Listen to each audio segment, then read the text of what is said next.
Chapter 12:14. Imperial Father, is what you said true? Can I really fight for her? Xiao Ran was full of hope, as though he had grasped at a life-saving straw. Sichuan Emperor knew that Xiao Ran was having a mental breakdown at this moment. If he discouraged him, it would be even worse. He was silent for a moment before saying, "If you can fight for it, then it's yours. If you can't, then it proves that it doesn't belong to you. Just let nature take its course." As the person with the highest authority in the country, he was responsible for the rise and fall of the entire country. He had to create an environment for the people to live and work in peace and contentment. He had to put in more effort than ordinary people. He satisfied himself in private matters so that he would have enough energy and not be distracted by the country. Therefore, Sichuan Emperor didn't think that there was anything wrong with taking things by force. Moreover, all the land under the heavens belonged to the emperor, and all the people on the shores of the land were the emperor's subjects. The entire Sichuan belonged to the Xiao family, not to mention women. As an emperor, he could get whatever he wanted. There was nothing he couldn't get.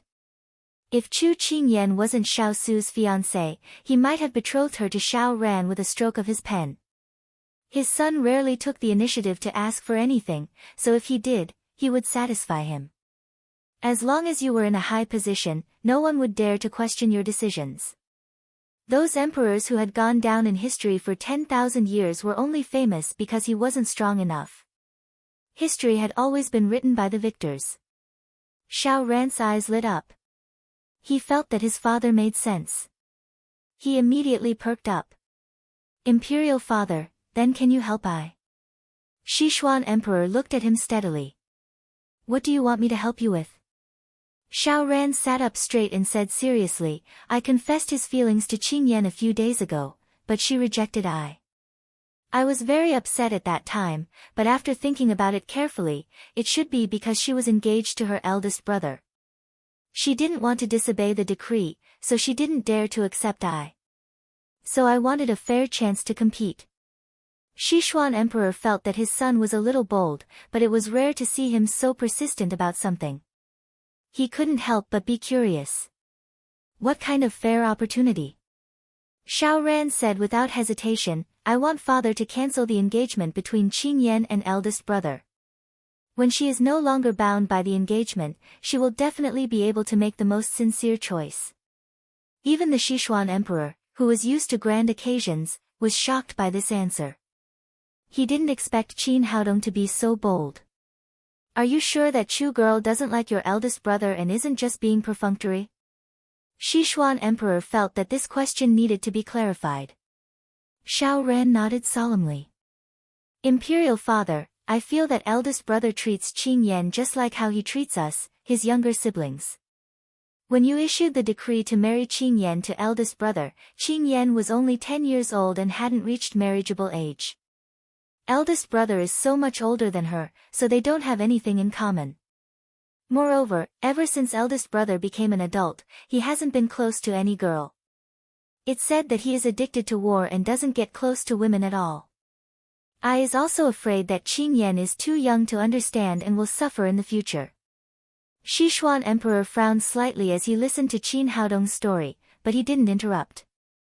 Even after his youngest son finished speaking, his face was still cold and solemn. Xiao Ran waited for a while. When he didn't see any reaction from his imperial father, he couldn't help but ask, "Imperial Father, were you listening just now?" Sichuan Emperor turned to look at him. His eyes were no longer as gentle as before. Although they were still affectionate, he asked cautiously, "Have you considered the consequences? If Chu girl doesn't choose you in the end, what will you do?" Xiao Ran was stunned. He couldn't help but recall the bits and pieces of his interactions with Qingyan. The worry on his face slowly turned into determination. "Imperial Father, don't worry. I will definitely move Qingyan. Didn't you say that I have to give it my all in everything I do? If I don't do it, then it means that I didn't work hard enough. I will definitely do my best to marry Qingyan and make her your daughter-in-law. I will tell you that Qingyan is different from the other girls in the capital. She's very virtuous, obedient, and sensible. She's also very smart and witty. You'll definitely like her when you see her. Although his eldest son didn't praise Chu Qingyan the day before yesterday, his words still expressed his affirmation of her. Today, he heard his youngest son sparing no effort in praising her. He couldn't help but be curious. When he saw Chu Qingyan at the palace banquet, although she was astonishingly beautiful, was she really so good that she could gain the favor of both of his sons at the same time? Imperial father, what are you thinking about? Xiao Ran found that his father was once again distracted. He couldn't help but speak with some helplessness. The Sichuan emperor lowered his brows and thought for a while. He then stood up and put his hands behind his back. He looked down at him condescendingly. Your fever has just subsided and your body is still very weak. You should recuperate well first. Imperial father will listen to what you said just now. We'll talk about it again after you've recovered. Imperial father, could it be that he still couldn't move his father after saying so much? Xiao Ran leaned forward a little anxiously. The Sichuan emperor couldn't bear to see him suffering emotional torment, but he couldn't give him an answer at this moment. Ranner, Imperial father will give you time to think about it. You can't just think about yourself because that person is your eldest brother. If the engagement is broken off, it will be embarrassing for your eldest brother, both in public and private. Moreover, this is a serious matter. You also have to consider the several parties in the imperial court, the right prime minister behind you, and other forces. This is not a simple matter. Imperial father will say this much. You should recuperate well. Imperial father will come to see you in a few days. With that, the Sichuan emperor turned and left. Xiao Ran looked at his father's back as he left without hesitation. He suddenly felt isolated and helpless. Could it be that Imperial father was also on the side of his eldest brother? Imperial father wasn't like this in the past. He would give him anything he wanted. Xiao Ran lay on the bed, his whole person lifeless. The Sichuan emperor didn't return to the imperial study. Instead, he took Chao Ji to walk around the imperial garden. Chao Ji, how long has it been since the two children of the imperial family fought over a woman? When they walked to the White Jade Bridge, the Sichuan emperor spoke faintly. Chao Ji thought for a moment and replied, back then, King Kuan and Imperial Prince Su fought over the same woman. In the end, both of them died. King Kuan and Imperial Prince Su were the half-brothers of the Emperor Emeritus. At that time, the Emperor Emeritus wanted to be an idle lord and travel around. However, because the Crown Prince, King Kuan, and the God of War, Imperial Prince Su, liked the same woman, they started a fight. In the end, it led to a war. Both of them died on the battlefield, and the innocent Emperor Emeritus was brought back to inherit the throne. Do you feel that the story is inexplicably overlapping? The Sichuan emperor said with a slightly cold expression. Chao Ji replied with some fear, it seems to be a bit similar to the situation of the fourth prince, the King of England. The Sichuan emperor sneered, then tell me, who should I betroth Chu Qingyan to prevent history from repeating itself? Chapter 12:15. As soon as the Sichuan emperor said this, eunuch Chao's forehead broke out in a cold sweat. This was an important issue. How could a lowly servant like him casually comment on it? It was better to play it safe. Eunuch Chao lowered his eyes and bowed. If your majesty doesn't understand, then this old servant is even more clueless. I just feel that Miss Chu is not inferior to those noble young ladies in terms of appearance or talent. The Sichuan emperor turned to look at the old man who had followed him for decades. He couldn't help but sneer. You sly servant. Every time I ask you something, you hesitate to answer. You don't want to offend anyone. How can you share my burdens like this? Eunuch Chao bowed even lower and said fearfully, Your Majesty, this old servant's words carry little weight. I'm stupid and stupid. Now that I'm old, my brain is even worse. You can ask this servant to do manual labor in the future, but this old servant really can't help with important matters like this. Seeing that Eunuch Chao was frightened, the Sichuan emperor lost interest in asking further. He sighed softly. Time makes people grow old. I'm also old. In the future, I'll have to hand over the country to the next generation.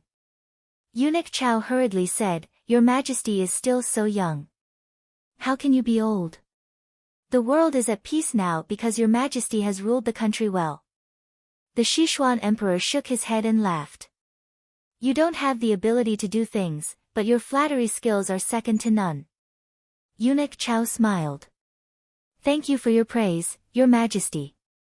He really didn't know what to do with this old man.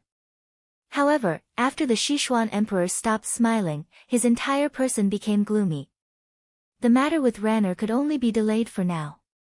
After opening his heart-to-heart with Ranner today, he realized that Ranner was too obsessed with Chu Qingyan, to the point that he was blinded. It was his wishful thinking that Ranner had no feelings for Chu Qingyan, but in reality, Su'er was very satisfied with Chu Qingyan as his fiancée. If he forcefully separated the two of them, even if Xiao Su originally had no feelings for her, it would undoubtedly be a slap to his face if he publicly called off the engagement. Even if he did not like his son, Su-er, he still had to protect the face of the imperial family.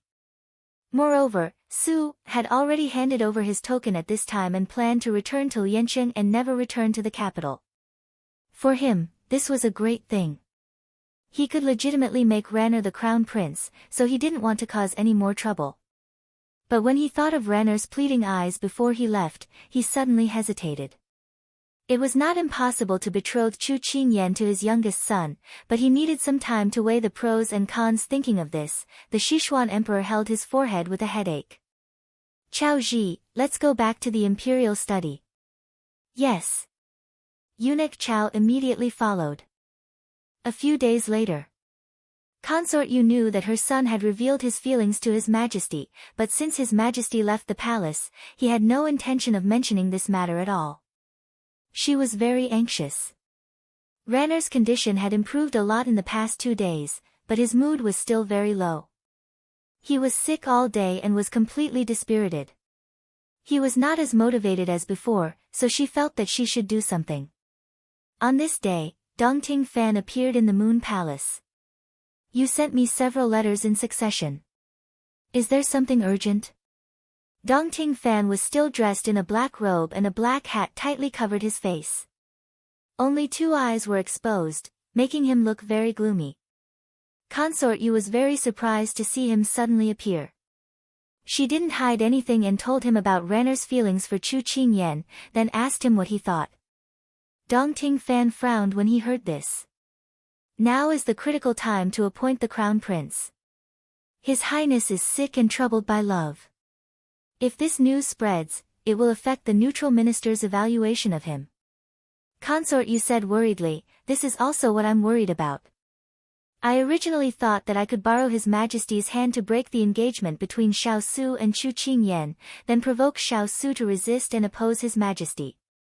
When the time comes, we can simply frame him with a crime, then he won't have a chance to turn things around. Your plan is feasible. Xiao Su is a sleeping lion. In the past, he resigned himself to adversity only because it didn't touch his bottom line. Now that this is a matter of face, if he resists, it's not impossible to accuse him of treason. But the key is, will His Majesty do this? After Dongting Fan finished his analysis, he raised the most important question. Consort Yu heard this and slammed the table hatefully. Until now, there hasn't been any news from His Majesty in the past 2 days. Recently, he's been sleeping in his own palace. Perhaps he's afraid that I'll ask about it, so he's avoiding me. Since His Majesty is unreliable, do you have other plans by calling me here? Dongting Fan went straight to the point. He didn't like to hear her talk about her relationship with the Sichuan Emperor. Consort Yu couldn't help but say, Senior brother, you know me best. I do have an idea, and I hope you can help me. Just say it. Dongting Fan wasn't surprised.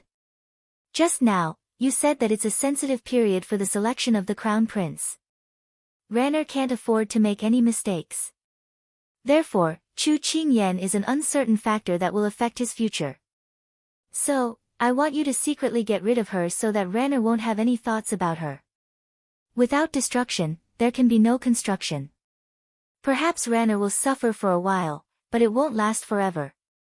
Only when Chu Qingyan is dead can he be at ease and marry Jing Mingzhu and focus on preparing to become the crown prince. Consort, you had a vicious heart.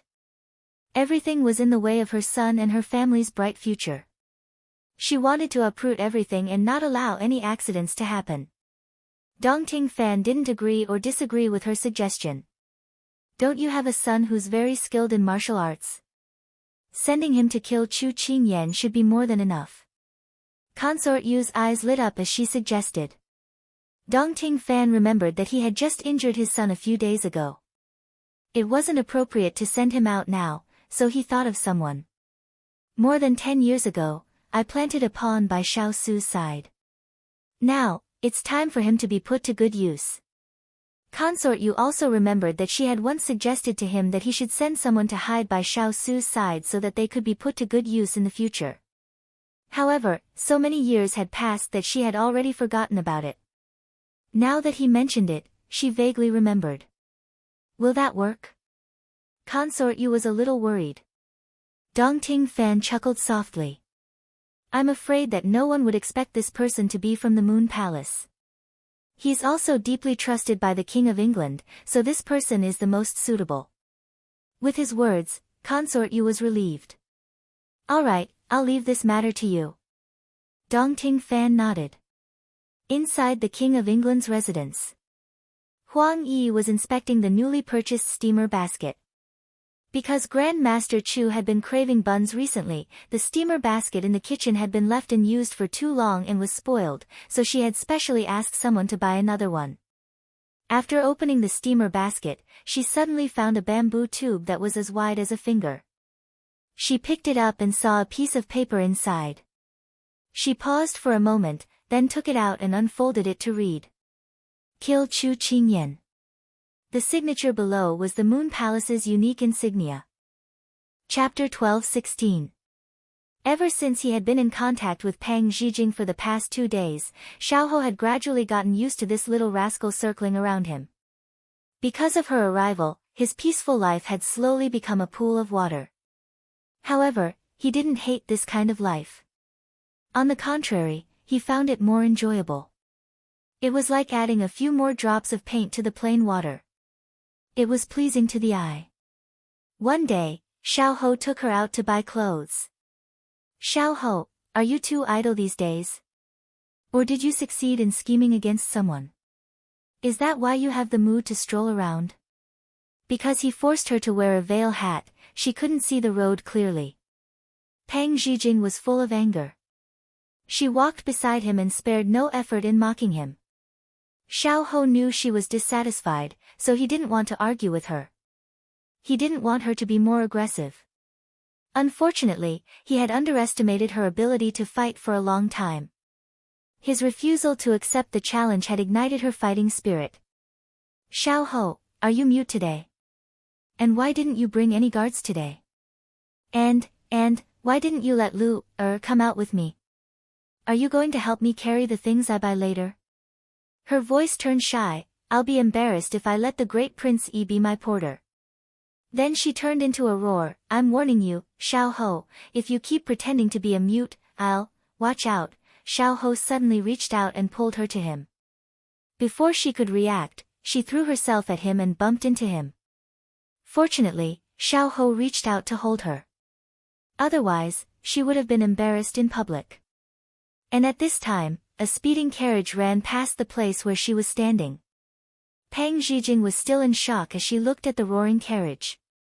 She couldn't help but widen her eyes. She had almost seen the King of Hell. At this moment, Xiaohou pulled her out of his arms. His expression was very ugly. How can you bump into someone's carriage when you're just walking? Pang Zhijing, good for you. Pang Zhijing knew she was in the wrong. Plus, she hadn't calmed down yet. She lowered her head and looked like she was wronged but didn't dare to resist.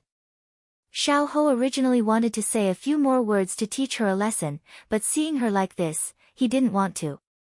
Moreover, at this time, the people around them were pointing at them. His face darkened, and he pulled her forward. Pang Zhijing also felt the children next to her were laughing at her for not looking where she was walking. It was too embarrassing to stay here for long. At this moment, she trotted after Xiao Ho pulled her away. Are you still not going to focus on walking in the future? Xiao Ho threatened her as he walked. Pang Zhijing didn't dare to refute. Will you still argue with me in the future? She continued shaking her head. Will you be willful and making trouble in the future? She shook her head. Good girl. The corners of Pang Zhijing's mouth twitched. Why did it feel like he was walking a cat? Was it her thought? However, she didn't know what kind of festival it was today, but there were a lot of people coming and going. Fortunately, Xiao Ho was holding her wrist tightly. Otherwise, based on the density of the crowd, they would have been separated at any moment. The skin under his palm was delicate and soft. Her wrist was so slender that it seemed like it would break if he used any force. When they reached an empty place, Xiao Ho let go of her hand. He put his hands behind his back and opened them quietly. He didn't know why, but his palms were sweating and his heart was beating faster. He couldn't help but wonder if he had been lacking exercise recently. Pang Zhijing, who breathed in the fresh air, relaxed. She turned around and saw Xiao Ho whose ears were red. She wondered if he was too hot. No wonder his palms were so hot just now. Thinking about how the two of them had been quietly holding hands, she couldn't help but feel her body heat up. So the two of them stood side by side uncomfortably, pretending to be admiring the scenery. But there was really nothing to see here. Pang Zhijing fanned herself with her sleeve, then turned around and asked, "Where are we going later?" "No destination." "What? Did you call me out just to wander around?" Pang Zhijing couldn't help but raise her voice. Xiao Ho expressed his helplessness at her suddenly raising her voice. He turned and glanced at her. "Then where do you want to go?" He had wanted to bring her out to buy clothes, but now that he thought about it, he could make it the next time they came out. He didn't have to buy anything today. If Pang Zhijing knew that he was so willful, she would probably bleed. Pang Zhijing took a deep breath and told herself to calm down and not to argue with him. He was just a rich kid who didn't know anything. She should be magnanimous and let him off. She thought about it seriously and suddenly had a flash of inspiration. "Do you still remember the fruit wine we drank last time? I want to try it now." Ever since she drank that taste, she couldn't forget it because it felt like a modern cocktail. It made her feel a little nostalgic. Xiao Ho frowned slightly and seemed to be hesitating. "Are you sure you want to drink it now?" Yes, and yes." She nodded heavily. Seeing him in a difficult position, she was especially happy. The feeling of going against him was simply too great. Xiao Ho thought that she had been frightened by the carriage just now and drinking some wine could calm her down. He threw away the hesitation in his heart and turned around to leave. Hey, where are you going?" He really turned around and left without saying a word. Xiao Ho stopped and looked back at her. His tone carried a bit of disdain. "Didn't you want to drink? What are you still standing there for? Hurry up and follow me." After saying that, he continued to turn around and walk away. Pang Zhijing's heart was happy and she immediately followed him eagerly. In the end, after many turns, they were far away from the bustling city. They entered an alley and exited an alley.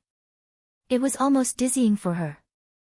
They walked from evening to night and just when she couldn't walk anymore, the two of them stopped in front of a small rundown house in the innermost part of the alley.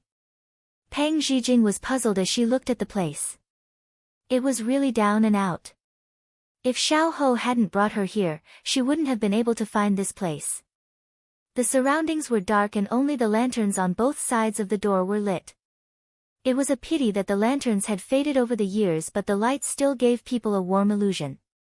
But after Pang Zhijing took a good look at the surroundings, she suddenly jumped away and pointed at the person beside her. "Xiao Ho, are you planning something bad? Let me tell you, I'm not stupid. I won't help you count the money after being sold." Xiao Ho had been silent since they arrived here. When he heard her question, he looked at her in annoyance. You're so stupid that you need me to do it personally? With her intelligence being doubted, Pang Zhijing glared at him angrily. Xiaohou didn't continue to pester her and said to her, go knock on the door. Why should I go knock? Why don't you go? She said unhappily. Xiaohou glanced at her and she subconsciously shrunk her neck. I'll knock then. Chapter 12:17. Pang Zhijing walked forward and timidly knocked on the door. As soon as she knocked, the door shook. She thought that the door was not solid and would fall down with a knock, so she immediately ran back to Xiaohou's side to hide. During this time, she saw the ridicule in Xiaohou's eyes. She bared her teeth at him. In any case, even if he laughed at her for being timid, she would not knock on the door again. If it was smashed, who would she cry to? However, at this time, the mottled wooden door shook and then with a creaking sound, it slowly opened from the inside. This atmosphere, this sound, this environment, why did it feel like a haunted house? Don't be fooled by her usual courage, her heart was very fragile. At this time, she was tightly holding onto Xiaohou's sleeve, ready to pull him away at any time. Xiaohou saw that she was scared to this extent and did not feel sympathy. Instead, he felt it was funny. At the same time, the wooden door had been laboriously opened and a head poked out from inside. It was an old woman with a face full of wrinkles.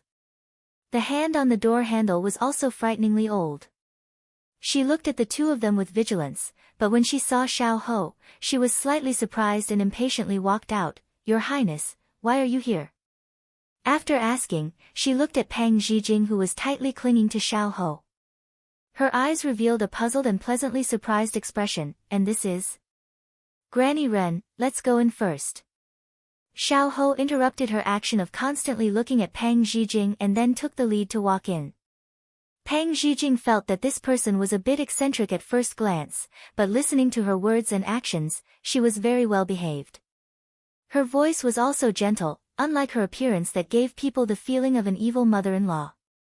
Xiaohou walked first, but she was still a bit scared. She pulled on his sleeve and followed closely, like a child afraid of being lost. Xiaohou lowered his head to look at her tightly clinging hand and slightly hooked his lips into a smile. A flirtatious look flashed across his eyes and then disappeared. Pang Zhijing's whole body was in a state of alert, but she felt that Xiaohou seemed to be very familiar with this place. From the moment he entered until now, he did not hesitate to walk inside and would also remind her to be careful of the potholes under her feet. Because of this, she slowly relaxed and had the energy to observe her surroundings. Although the outside looked very dilapidated, the inside was very clean and tidy, so there weren't many utensils. However, it could be seen that the owner was very good at decorating. There were many small wine jugs, small flowers, and all kinds of small trinkets.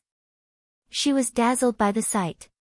If it weren't for Xiaohou taking care of her, she was afraid that she would have tripped again because she didn't pay attention to the road. But what made her feel a little strange was that the person called Granny Ren, from the moment she entered the door until now, she had been staring at her, especially her hand that was pulling on Xiaohou's sleeve. She subconsciously pulled the sleeve even tighter. However, she discovered that the eyes of the person called Granny Ren were becoming brighter and brighter, as if they were equipped with light bulbs. Her heart became even more flustered. No way, did she really come to the thieves' lair? What's wrong? Xiaohou asked. Granny Ren is so fierce, she whispered. Don't talk nonsense. Xiaohou glared at her. Sob sob sob, you're so fierce. Xiaohou pulled open the floral curtain with great familiarity and walked in. There was an oil lamp inside, so it was brighter than outside. Xiaohou pulled his sleeve out of her hand and said in a bad mood, "Didn't you say you wanted to drink wine? I brought you here, but you look like I'm going to sell you. What are you thinking in your head?" Pang Zhijing pouted and turned her eyes to the side. He lectured her in front of someone she didn't know and didn't give her any face at all. She had a small temper. How could Xiaohou not see what she was thinking? He pointed at Granny Ren and said to her, "Granny Ren isn't an outsider. The wine you drank before was brewed by her. Pang Zhijing was surprised. She turned her head and looked at Granny Ren with curiosity. She always felt that people who knew how to brew wine were very powerful because she had a relative who knew how to brew wine. She had been influenced by him since she was young, so she more or less knew about wine. When Pang Zhijing looked at Granny Ren was also looking at her. When His Highness asked her to let go, although his tone was a bit bad, she could see that His Highness cared about this girl very much. Otherwise, he wouldn't have waited until they entered the door. She smiled kindly and said, "This girl doesn't need to be afraid. This old woman makes wine for a living. Usually, not many people come here, so it's a bit desolate. Please don't mind." Pang Zhijing finally understood what it meant to not judge a book by its cover. This Granny Ren was really kind and amiable. She wasn't fierce at all. On the contrary, the person sitting next to her was fierce. "You haven't eaten dinner yet, right? If you don't mind, you can eat here." Granny Ren's tone was very polite and could be said to be cautious. Pang Zhijing was not used to it. She turned her head and asked Xiao Ho with her gaze. Xiao Ho ignored her. She didn't know when he took the jade pendant from his waist and was playing with it. She had no choice. The other party was still waiting for a reply, so she immediately turned her head to Granny Ren and said obediently, "We walked all the way here and haven't eaten yet. If we don't cause trouble for you, there's no need. We can go out and find a place to eat." When Granny Ren heard this, she quickly waved her hand. "It's no trouble, no trouble. Wait a moment, this old woman will be done soon." As she spoke, she quickly went into the kitchen, afraid that the two would go back on their words. Pang Zhijing looked in the direction Granny Ren left and couldn't help but blink. "What's going on?" She stretched out her elbow and poked the person next to her. "What's your relationship with this person? Why do I feel like she's afraid of you?" "This isn't called being afraid. If you don't know how to use words, don't use them," Xiao Ho said coldly. After being choked by him, Pang Zhijing turned her head and didn't want to pay attention to him. This was too much. He didn't even give her any face outside. Xiao Ho saw that she only left the back of her head to him and couldn't help but smile. Recently, he seemed to have spoiled her to the point of spoiling the roof. Granny Ren was my mother's wet nurse when she was still a young miss of an official's family. While she was sulking, she suddenly heard him explain himself. She forgot that she was still angry and turned her head to ask in surprise, "Wasn't your mother's entire family raided back then?" At that time, Granny Ren happened to have something to do back home. Moreover, my mother had returned the indenture contract to her a long time ago, so Granny Ren wasn't affected when her family was raided. Xiao Ho replied calmly. Pang Zhijing pursed her lips. "Then why is she here?" Xiao Ho lowered his eyes. With his back to the firelight, his expression couldn't be seen clearly. "Granny Ren used to dote on my mother very much. My mother's family encountered an unforeseen event. When she found out that my mother had entered the palace, she found a place here to accompany her. Granny Ren made a living by brewing wine. Later, after my mother was promoted to noble lady, she got in touch with Granny Ren and the two of them started to interact. Granny Ren really is a good person." Pang Zhijing sighed. However, when she spoke, she saw that there seemed to be a flash of sadness in his eyes and couldn't help but be stunned. Chapter 12:18. When Pang Zhijing tried her best to blink and look again, she couldn't see the emotions in his eyes.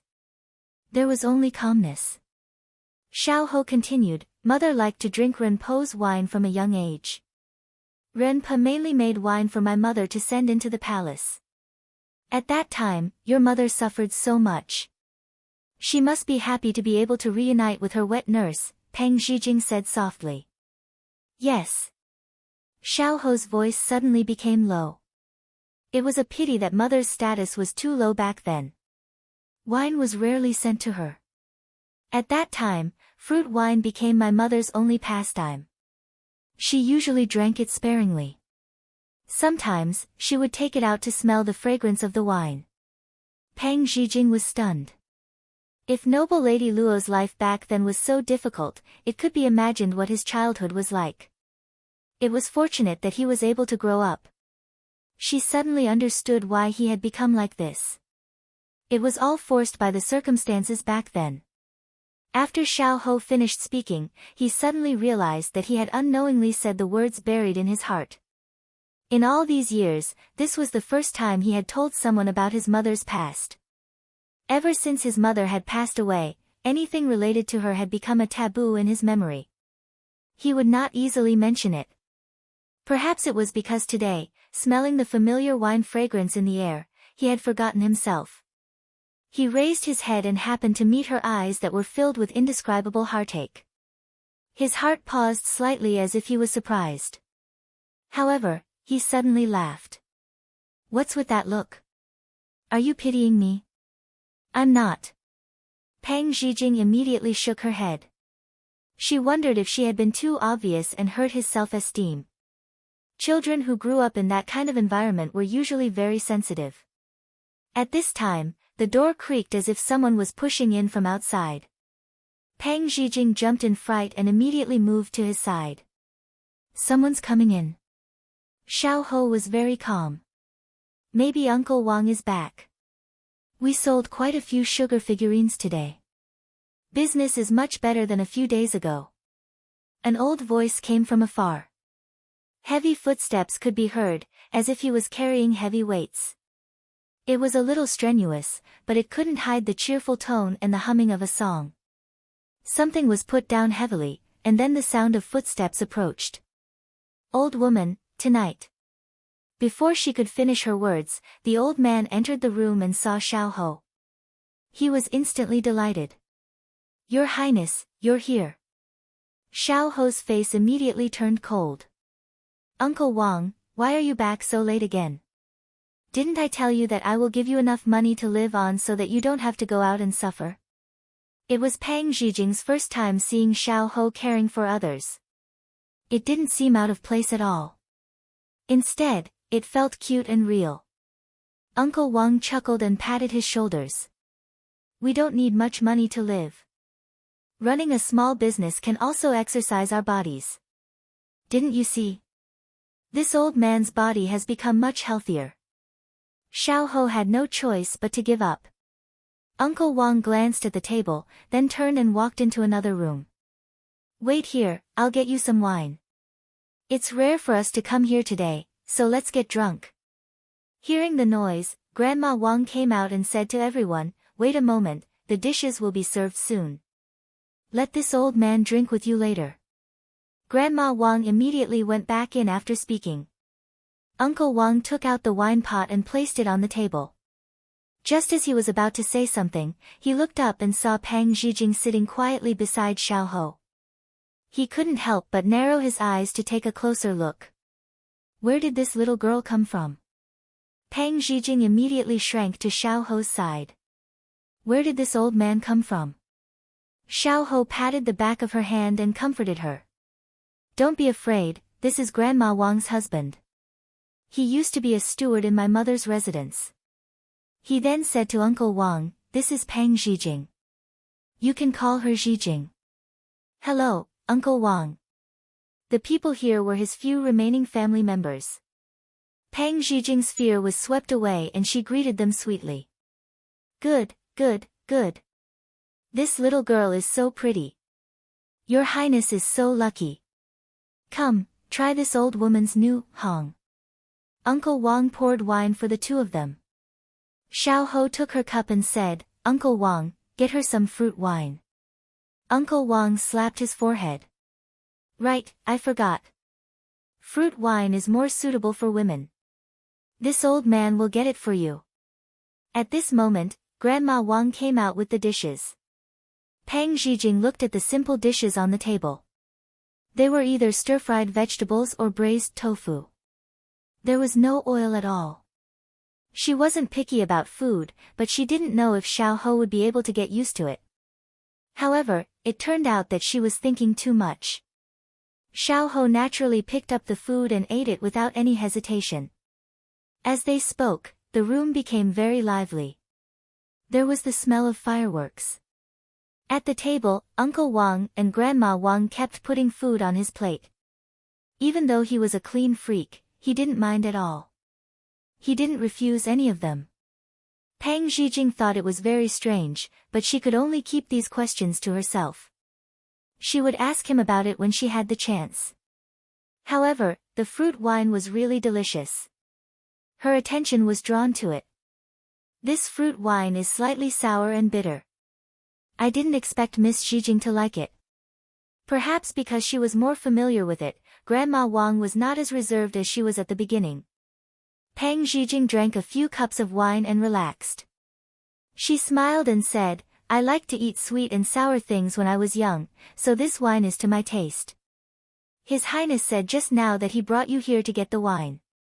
When it's time to leave, this old woman will pick a few bottles for you to take with you. Grandma Wang said with a smile. Then I'll have to trouble you. Pang Zhijing quickly thanked her. Grandma Wang waved her hand and didn't mind at all. You're welcome. This old woman brewed this wine for herself. His Highness doesn't like it either. Is that so? Pang Zhijing subconsciously looked at the person who was drinking with Uncle Wang. She clearly saw him drinking a lot in front of the grave. At this moment, Grandma Wang explained, His Highness doesn't like the taste, but every year on the anniversary of Miss Death, he would drink a few cups with Mississippi. For the rest of the time, he basically doesn't touch it. Pang Zhijing finally understood. So that's why. At this moment, a strong wind blew outside, as if it was going to rain again. Old man, don't drink anymore. Come with me to clean up those salted vegetables. I forgot to bring them in today. Grandma Wang immediately called Uncle Wang out. Uncle Wang immediately put down his wine cup and followed her out. Only the two of them were left in the room. Pang Zhijing was drinking to her heart's content when Xiao Ho's faint voice rang in her ears. Do you know who Southern Blue sent this gift? Pang Zhijing blinked. How could she know? Xiao Ho didn't wait for her to answer. He said directly, Yu Qingxi. This name sounded familiar. Xiao Ho explained, the only son of the Prime Minister whom you had an affair with. Chapter 12:19. What the hell? Unfulfilled love? Pang Zhijing swallowed her saliva. Could it be the first person that popped into her mind? Xiao Ho saw that she didn't say anything and felt a little uncomfortable. Didn't you chase after him and insist on marrying him? Why, have you forgotten now? How could I forget? I won't forget even if I die. Pang Zhijing gritted her teeth. If it weren't for the insidious and petty Yu Qingxi, would she have fallen to this point? At that time, in order to avoid the assassins he sent, she could only ride in the same car as Xiao Ho. Every day, she had to endure his sarcasm and worry about whether the assassins would come after them.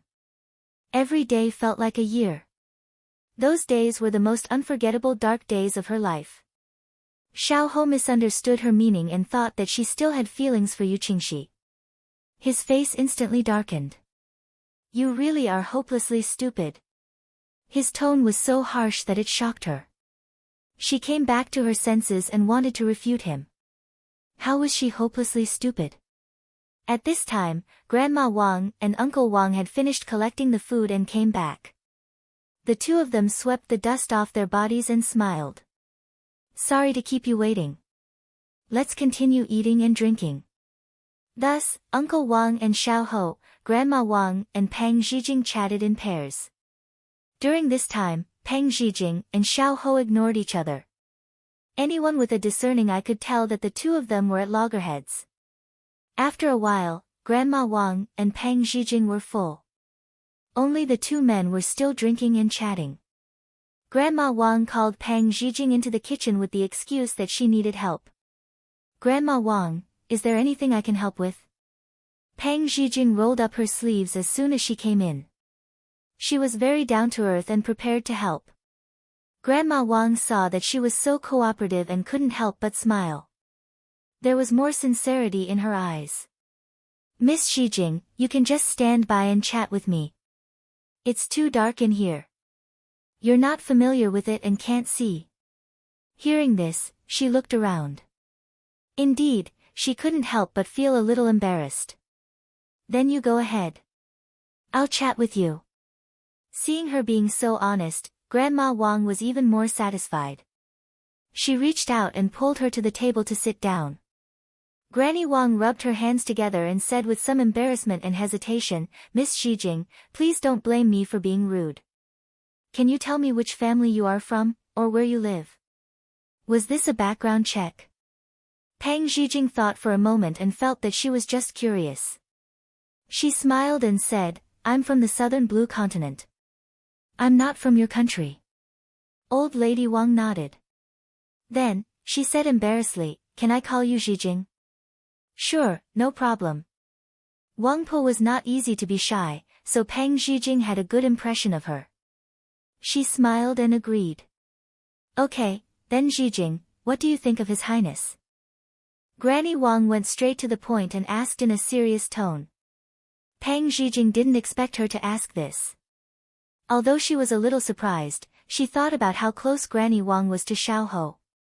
It was normal for her to ask about him, so she thought about it seriously before replying.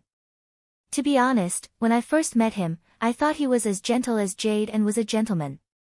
But after interacting with him for a while, I realized that he was a wolf in sheep's clothing. He bullied people without any discussion. Also, his temper is weird. He's evil to the core and doesn't know how to take care of women. Pang Xijing rested for a moment after saying a lot of bad things about him. Suddenly, she felt that it wasn't good to say these things in front of someone close to him. She looked up and saw Granny Wang waiting for her to continue. She couldn't help but stick out her tongue and continue. However, after getting along with him for a long time, I realized that he wasn't living a happy life. He didn't have any friends, relatives, or lovers by his side. He lived alone. He liked to scheme and tease people, but he had his own reasons. After saying the first part, she realized that she still had a lot of thoughts about him in her heart. He was a filial person. Every year on the anniversary of his mother's death, rain or shine, he would go and accompany his mother. He never told anyone about the pain in his heart. He silently endured the separation of life and death, the joys and sorrows of life. Sometimes, when I saw him wearing a mask and pretending to be the sickly Prince Yi, I felt sorry for him. But I couldn't help him. Maybe he didn't need my help. In the end, she felt that she was useless. She couldn't help at all. As expected, she could only stay away from him and be an idle worm. When she lowered her head and complained, a gentle hand was placed on her shoulder. She looked up and met Granny Wang's gentle and kind eyes. Xijing, it's not like that. Granny Wang withdrew her hand and said slowly, from the first time I saw you, I felt that you had a special place in His Highness' heart. Every time he came, he was alone, not to mention bringing a girl. And along the way, he was very accommodating to you. He was worried that you would fall and would tell you how to avoid the potholes. Even at the dinner table, his eyes never left you. This is the first time I've seen His Highness like this. Pang Xijing listened to her and felt that she didn't feel that Xiao Ho was special to her at all. But Granny Wang spoke so sincerely that she couldn't help but think back. Along the way, other than his poisonous tongue, he really didn't treat her badly. Granny Wang saw that she was lost in thought. She smiled and looked at her for a while before talking to her about Xiao Ho's past. Actually, His Highness did have a hard time for so many years, especially the year when Miss passed away. Granny Wang was lost in her memories. In that cannibalistic palace, it was already not easy for Miss to survive as the daughter of a guilty official. She also had to take care of a child. That was one disaster after another. That year, when I saw Miss, who was as thin as a stick, my heart ached. But Miss left in a hurry after giving me some instructions. She said that she might not live past this winter. She hoped that if there was a chance in the future, you could help her take care of His Highness. She was worried that something would happen to him when she wasn't around. But since that time, I haven't seen Miss and His Highness again. It wasn't until 8 years ago that I saw a child who was more beautiful than a fairy holding a stove on a hot day and standing in front of the door in a coat. I thought I saw Miss, who was still carefree in the manor. Later, I found out that he was Mrs. Child. At that time, his body was very weak. Although he has recovered now, at that time, he couldn't leave his cotton-padded jacket even in the summer. Later, I found out that in the winter when Miss passed away, His Highness had no one to take care of him in the cold palace. He was cold for the entire winter and finally froze to death. Pang Zhijing's eyes couldn't help but redden. She felt so sour that she wanted to cry. Chapter 12:20. It turned out that despite his strong appearance, he still had to endure the pain of losing his mother when he was young. He also had to accept the loneliness and sorrow of being abandoned by the entire world. It was hard for her to imagine how a 6-year-old child, in an empty palace without any heating, could survive that winter day. Just how strong was his willpower to support his young heart? At this time, Wang Pe choked and sighed deeply. Her voice still contained the disbelief of the past. Do you know what His Highness said to me when he stood at the door with a little childishness on his face? He smiled and said, Wang Pe, please live well, live until the day I take revenge with my own hands. 8 years ago. Wasn't Xiao Ho also in his teens? Pang Zhijing was stunned for a moment. Could it be that people who had experienced great changes would be reborn and mature early? Was that why he was like this now? Wang Pe shook her head and said sadly, Zhijing, can you imagine? His Highness was so beautiful that people couldn't take their eyes off him, but he smiled and said that he would take revenge. At that time, my heart ached. How did His Highness survive those years? And since I met His Highness, I have never seen him shed a single tear. When he was sad, he smiled more happily than anyone, but in fact, his heart was more painful and lonely than anyone else. She was silent. She recalled the days they had spent together. She had indeed rarely seen him laugh out loud, nor had she seen him genuinely happy. All this time, he had been using a gentle smile to hide his true emotions. Wasn't it tiring to live with a mask on? The hatred of his mother's death was irreconcilable. It was hard to imagine that at such a young age, he had made up his mind to take revenge and persevered for 8 years. What kind of strong willpower supported him? Fortunately, his willpower was strong. If it were someone else, they would have been driven crazy long ago. She suddenly remembered that at that time, she had mistakenly given him an aphrodisiac as an anesthetic, but he was actually fine. He had once mocked himself and said, do you think that if you want to survive in the palace, you can survive until now without the ability to protect yourself? I have been testing drugs since I was young.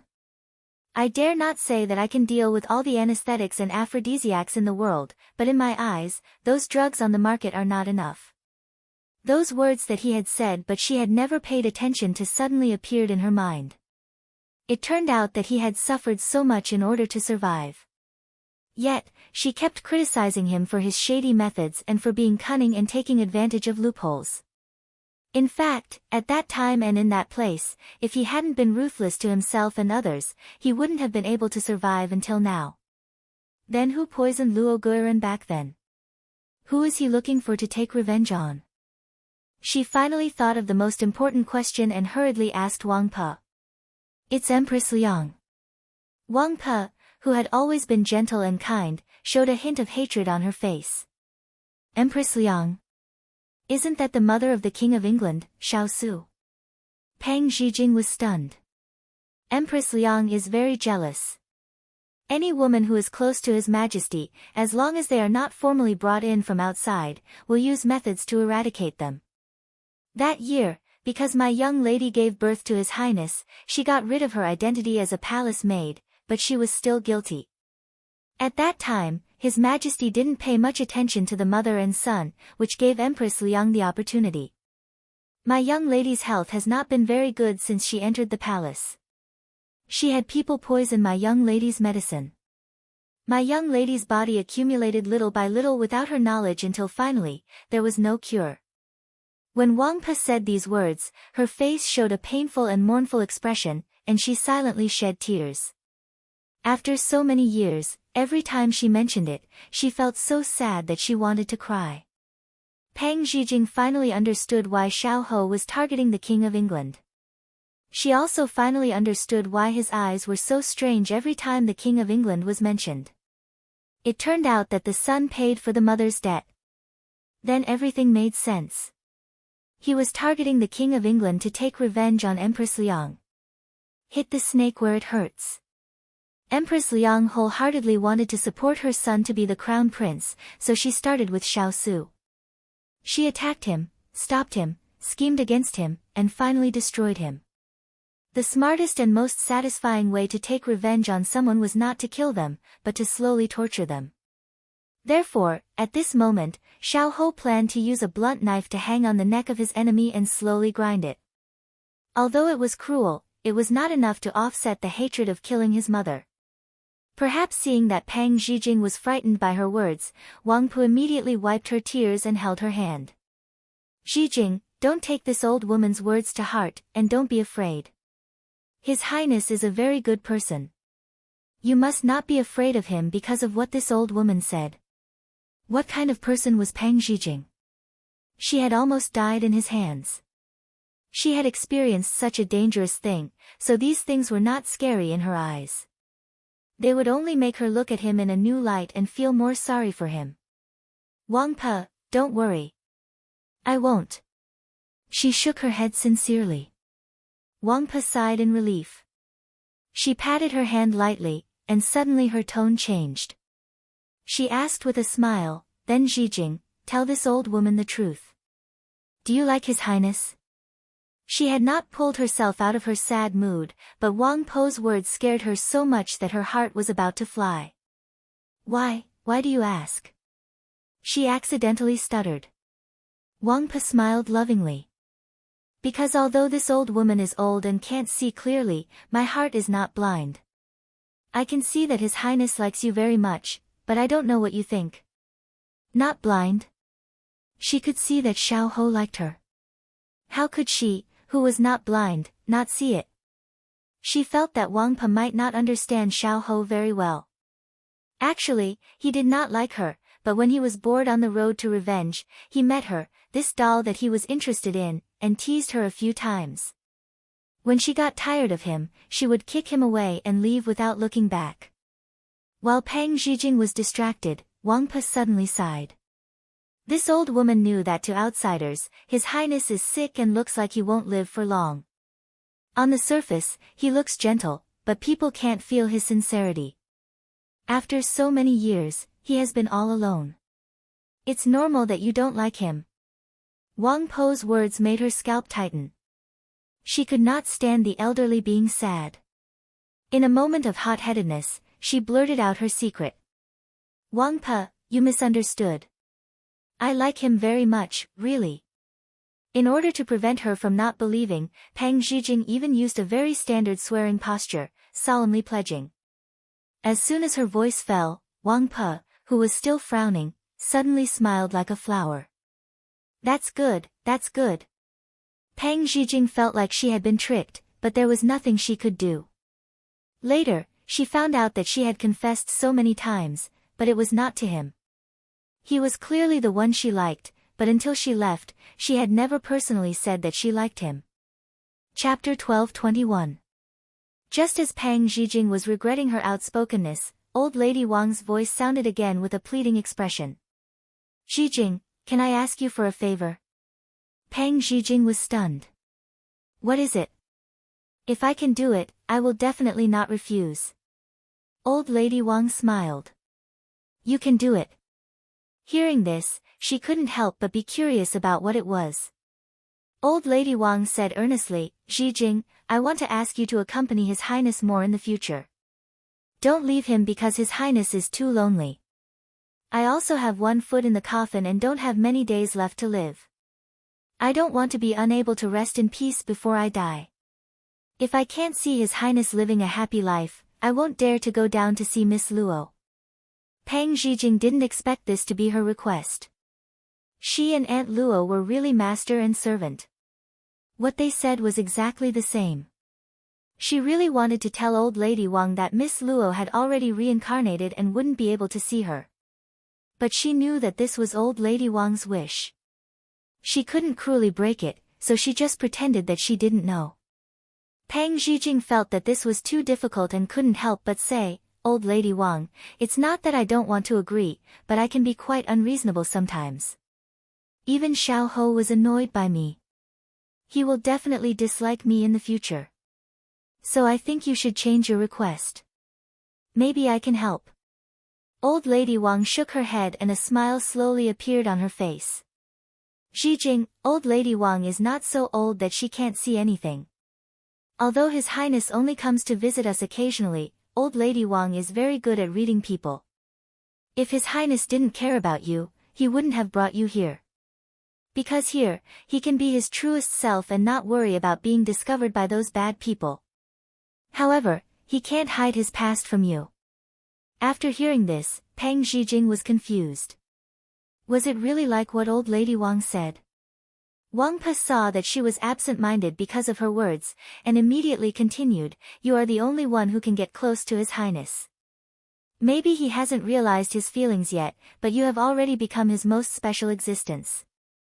If you are willing to give him some time to find out, this old woman thinks that he will definitely be a very competent and considerate husband, and you will become the happiest person." Wait, how did the topic get so far away? Moreover, it was hard for her to imagine what their married life would be like. "Granny Wang, you're talking a little too far. Can we not talk about this topic?" She immediately stopped Granny Wang from continuing.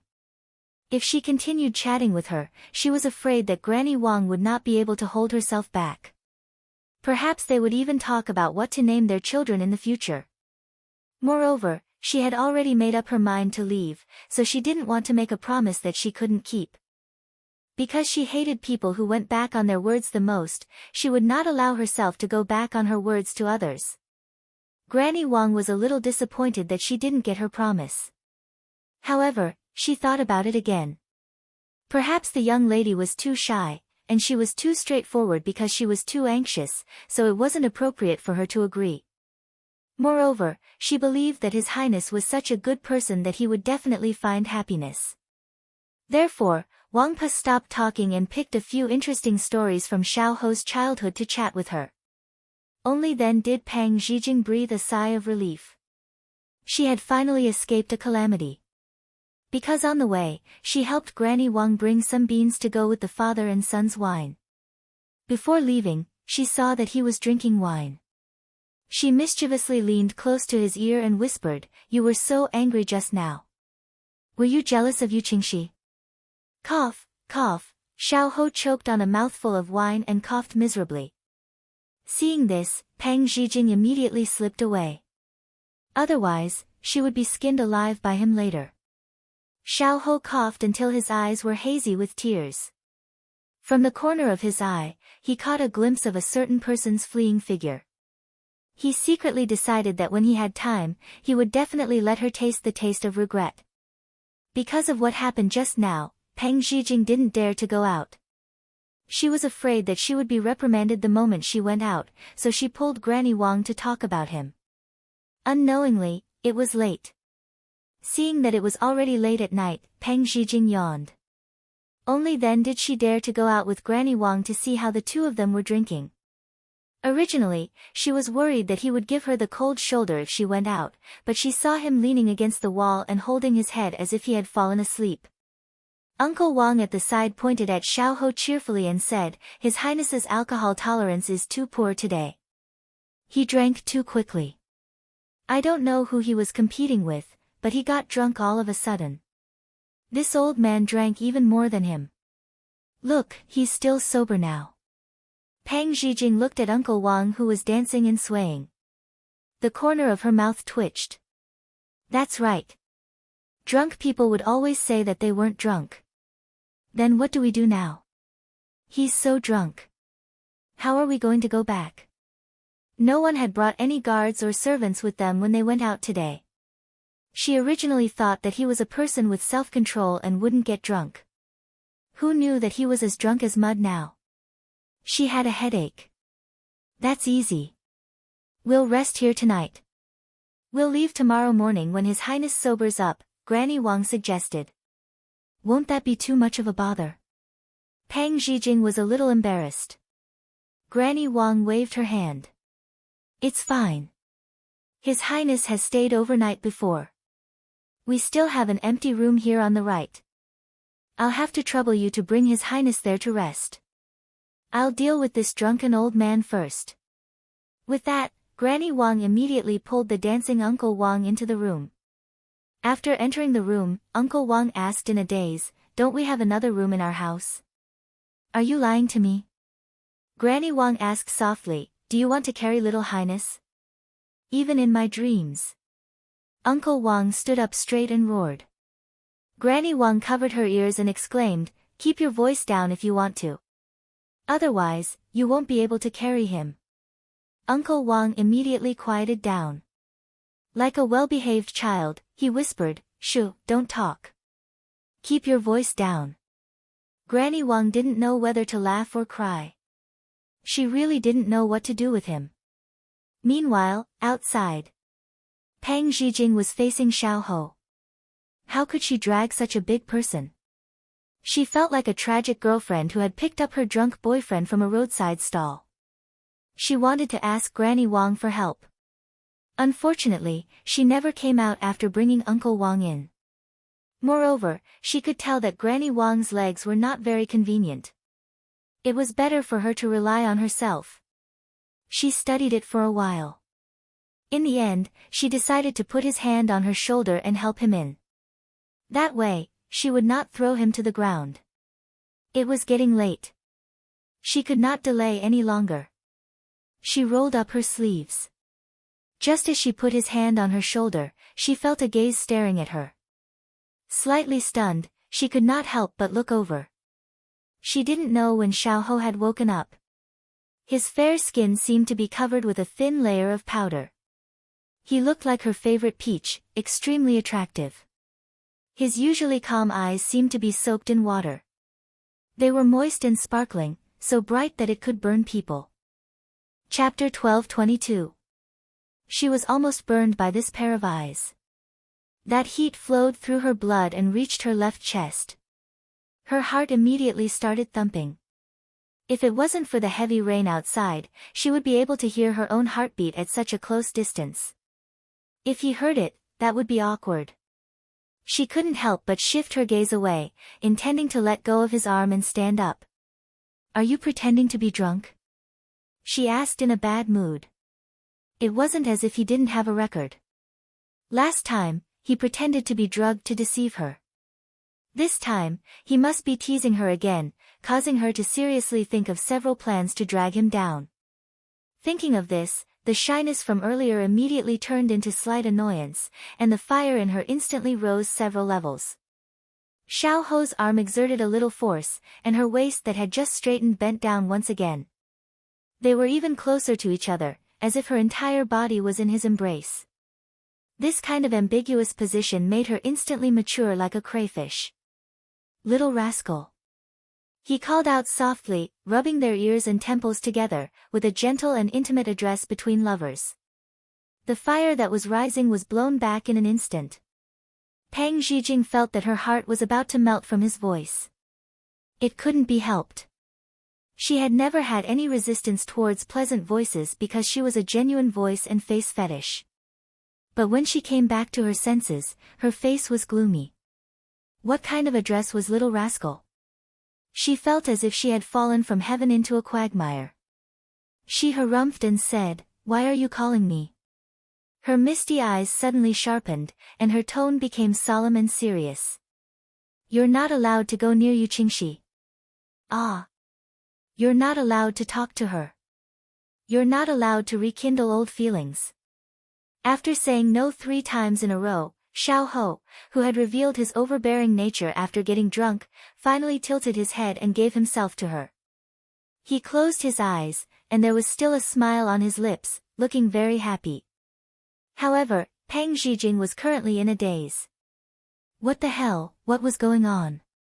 Hey, explain yourself." She really wanted to wake him up, but he had already fallen asleep. No matter how she shook him, there was no reaction. "I really want to throw you here," she muttered hatefully. But in the end, she still couldn't bear it and reluctantly helped him up and sent him into the room. He was too tall, and the man's skeleton was placed there. She couldn't even support him, but there was a breath of air in her heart that supported her. She grumbled as she walked. I can't wait to get as far away from that Yuqingxi. Who knows if he'll rush over and kill me? He's talking to me, but I don't care. I'd rather talk to the wall than waste my saliva on him. Rekindling old feelings my ass. The original owner of this body must have been blind to fall in love with such a sanctimonious but vicious person. She muttered to herself. She didn't even realize that every word she said was an explanation and a guarantee to him. It was as if she was a girlfriend declaring her loyalty to her boyfriend. It was a short distance, but it took a lot of effort to half carry and half drag him into the room. As soon as she put him down, she collapsed onto the couch in exhaustion. That's too much. In the future, when I'm around, I'll definitely not allow you to drink.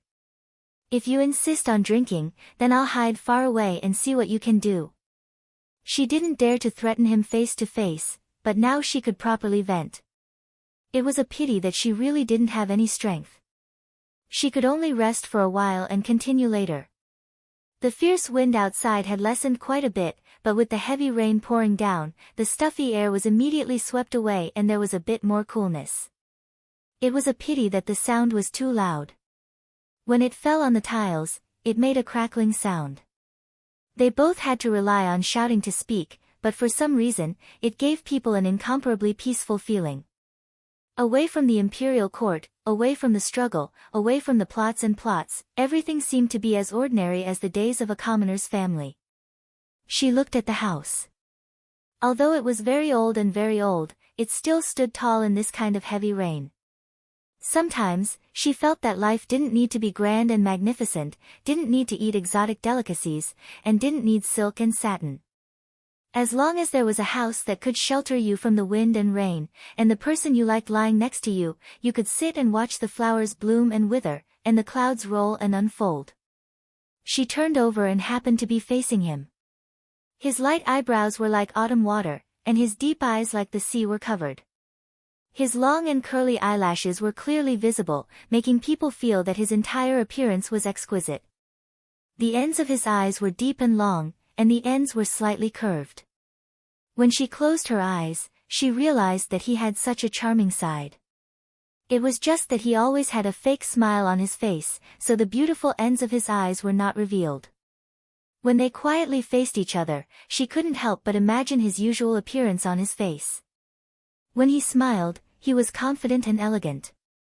When he was deep in thought, he was as gentle as jade. When he was angry, his eyes were sharp. She couldn't help but feel a little wronged. Why was he so gentle to others, but sometimes he was angry with her, sometimes he criticized her, and sometimes he was cold and ignored her. She didn't provoke him, but he always found trouble with her. Thinking of this, she couldn't help but reach out and poke his face as punishment. She had wanted to do this for a long time. But when she poked him for the first time, wow, it was so soft. Continue, poke, then, the person in deep sleep seemed to be disturbed. He casually grabbed her naughty finger and wrapped her entire hand in his palm. He frowned slightly and muttered, "Stop it." From his tone, it seemed like he knew that she was the one who was causing trouble. She immediately put away her thoughts and didn't dare to tease him anymore. Who knew if he would remember when he woke up tomorrow? There was nothing to do, and there was only one room. Fortunately, he was asleep, so she could find a random corner to sleep for the night. Anyway, she wasn't a real princess and wasn't that delicate. The cool breeze from outside blew in, bringing with it moisture. Her sleepiness was blown away quite a bit, and unfortunately, she became more and more awake. She thought back to the fruit wine she drank before. It seemed to have the effect of nourishing and beautifying her. She felt warm and comfortable now. When there were no distractions in her mind, she would start to think about life. This was her habit. Her gaze fell on Xiao Ho, and the words that Granny Wang said to her today echoed in her ears. She imagined herself when she was 6 years old. She was being pampered by her parents and acting like a tyrant in the neighborhood.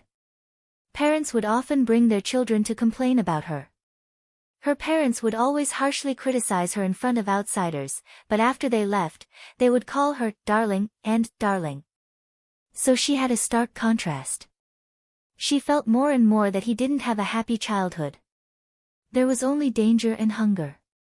The image of a 5 or 6-year-old child wearing thin clothes, curled up in a corner and looking outside at the university floated in front of her. Her eyes couldn't help but moisten.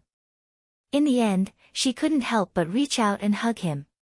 She wished that when you were 6 years old, she could accompany you by your side, give you warmth, and not show such a sad and lonely gaze. There were so many helpless things in life. If she could be a step earlier, or a step later, would it be better? Chapter 12:23. She smelled the medicinal fragrance on his body. In the past, she always thought that he was pretending to be sick, so he put effort into his clothes. It was not until tonight that she learned from Nanny Wren that he was sick all over before leaving the cold palace. If it was not for his tenacious perseverance, he would have frozen to death in that winter. After leaving the cold palace, he recuperated for nearly 5 years. He used the strongest medicine and endured the most painful treatment to cure his body. However, even if he was cured, the medicinal fragrance on his body would remain forever. She realized that she did not understand him at all before. He was like Pandora's box. Once she opened it, there would always be wonderful discoveries. She also realized that the more she understood him, the deeper the fetters in her heart. Her feelings for him were also slowly deepening, as if she did not want to leave him. She closed her eyes, took a deep breath, and opened them again. All good things must come to an end. People who loved each other would not necessarily be together in the end. Not to mention unrequited love. She smiled softly and murmured in a low voice, "Your mother wants me to accompany you, Nanny Wren wants me to accompany you, but you definitely don't want me to accompany you." That bitch warned her in the palace. How could she still have the extravagant hope of staying by his side? "Although I did not promise them, I can reluctantly accompany you for a while before I leave. This way, you will become more and more impatient with me, and when I leave, you won't feel reluctant to part." She was the one who fell in love first, so it was up to her to end this unrequited love. She hugged him tightly and buried her head in his shoulder. Tears slipped from the corner of her eyes. "Perhaps, even I don't know how much I like you." Late at night, the rain fell and the wind blew. One person was asleep, the other was deep in thought. The storm stopped before dawn.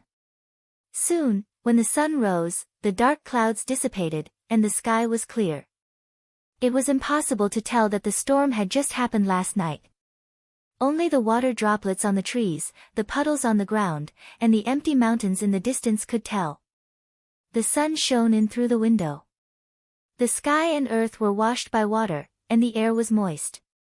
The sunlight did not have the usual heat, but was gentle with a hint of freshness. When the light fell on Xiao Ho's body, it was slightly ticklish. He reached out to hold his forehead and slowly opened his eyes. After adapting to the light, he frowned slightly and recalled what had happened last night. Just as he was about to get up, he realized that his other hand was being held. He turned his head and saw a furry head lying on the side of the bed, sleeping soundly. He didn't react for a long time. His mind seemed to have gone blank as he stared at her in a daze. Normally, several schemes would form in his mind in the blink of an eye. However, one day, when he woke up in the morning, he saw a woman sleeping peacefully. His mind was not thinking of anything, and he was in a daze for the first time in his life. Only then did he realize that his boots had been taken off and placed under the bed. His coat was also placed beside the bed, and he was covered with a thin blanket. He looked at her deeply, then gently got up and carried her from the chair to the bed. He helped her take off her shoes and covered her with the blanket. Then, he sat on the edge of the bed and looked at her. At this moment, he realized that the corners of her eyes were slightly red, and her nose was also red. He didn't know if it was because of him or some other reason, but it looked especially lovable. His actions were faster than his rationality. He raised his hand and gently rubbed the corner of her eye. The skin that his fingertips touched was so delicate that he couldn't bear to look away. His mind wavered. At this moment, she suddenly lifted the blanket and placed her hand on the blanket unruly. He couldn't help but smile and put her hand back on the blanket. Then, he stood up and walked out of the room neatly dressed. Grandma Wang and Uncle Wang had already woken up. They left Grandma Wang to look after the house while Uncle Wang went out again.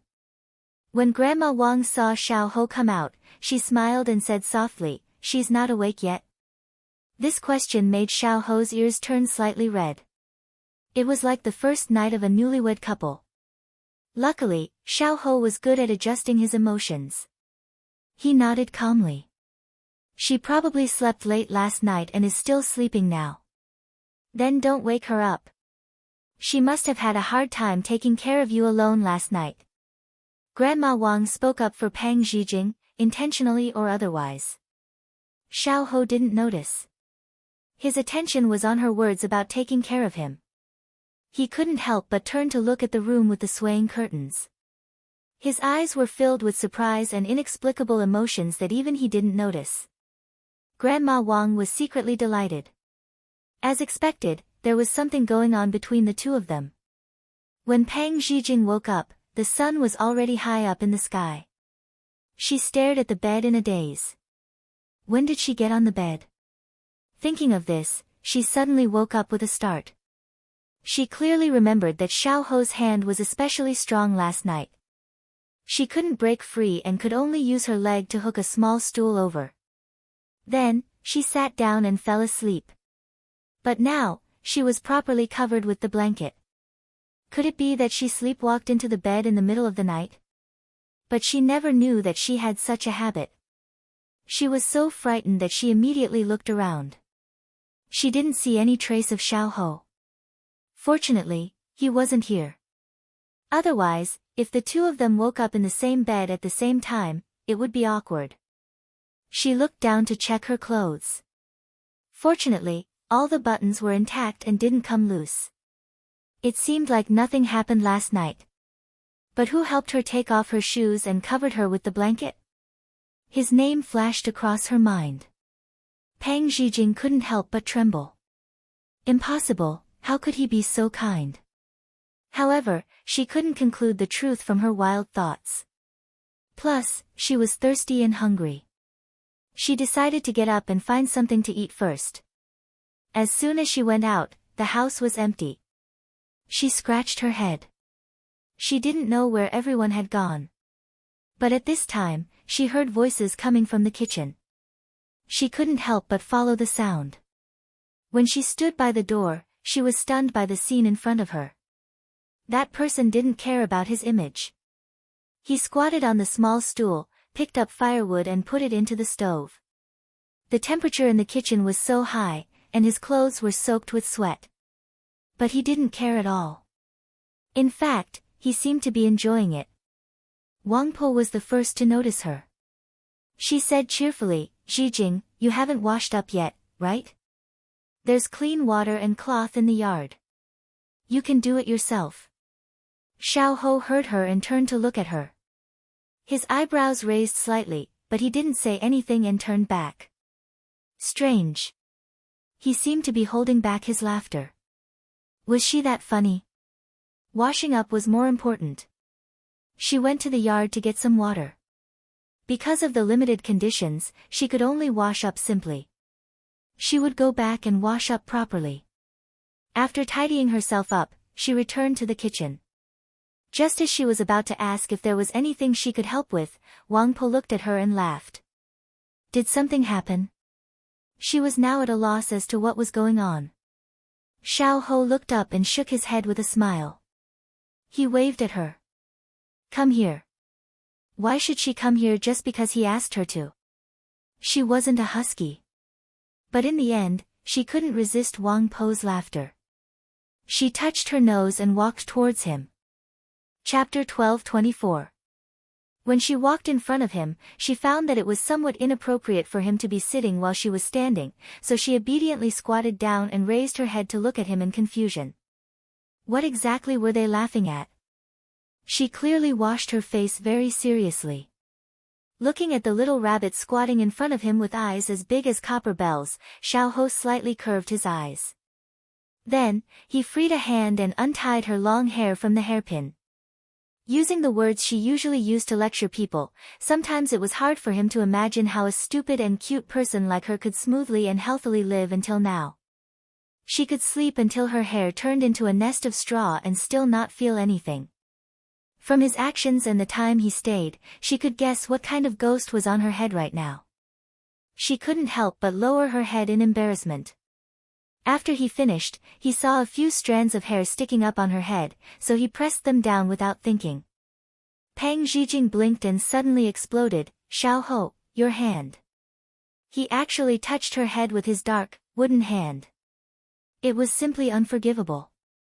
At this time, Xiaohou had already calmly retracted his hand and turned around to continue adding firewood.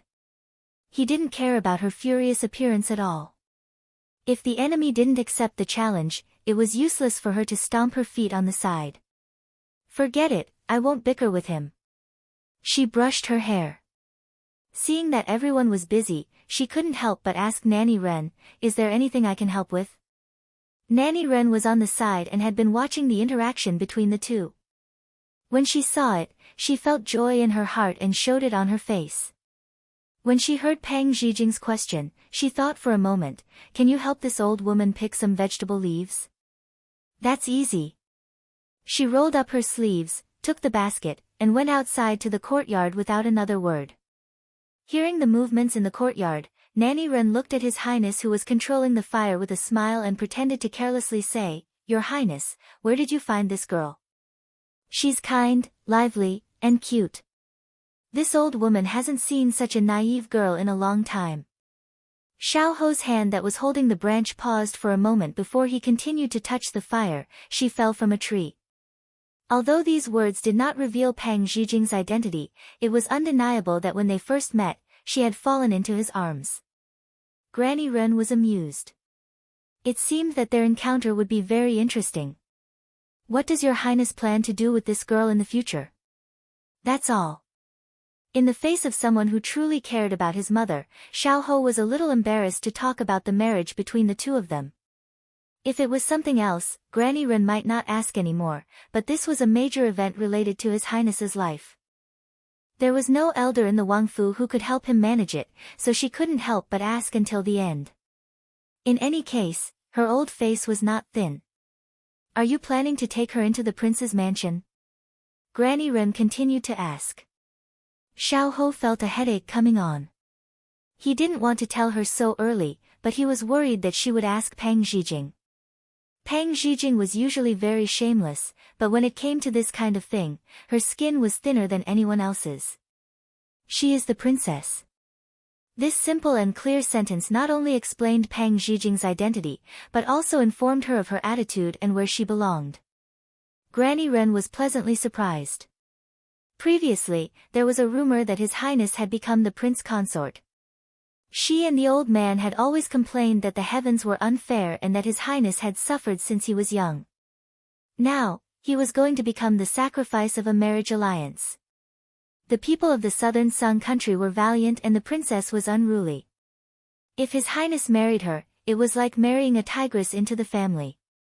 It would definitely cause chaos and the family would be uneasy. While she was still worried, she knew that the southern Sung princess was none other than the well-behaved and sensible little girl from before. Granny Ren didn't know whether to laugh or cry at those rumors. She wanted to open the door and angrily shout outside that their Wang Fei was not an unruly tigress. "You people can't eat the grapes and say that the grapes are sour." Originally, she was still thinking about when the two of them would get married. Now that the date of the marriage was set, there was nothing to worry about.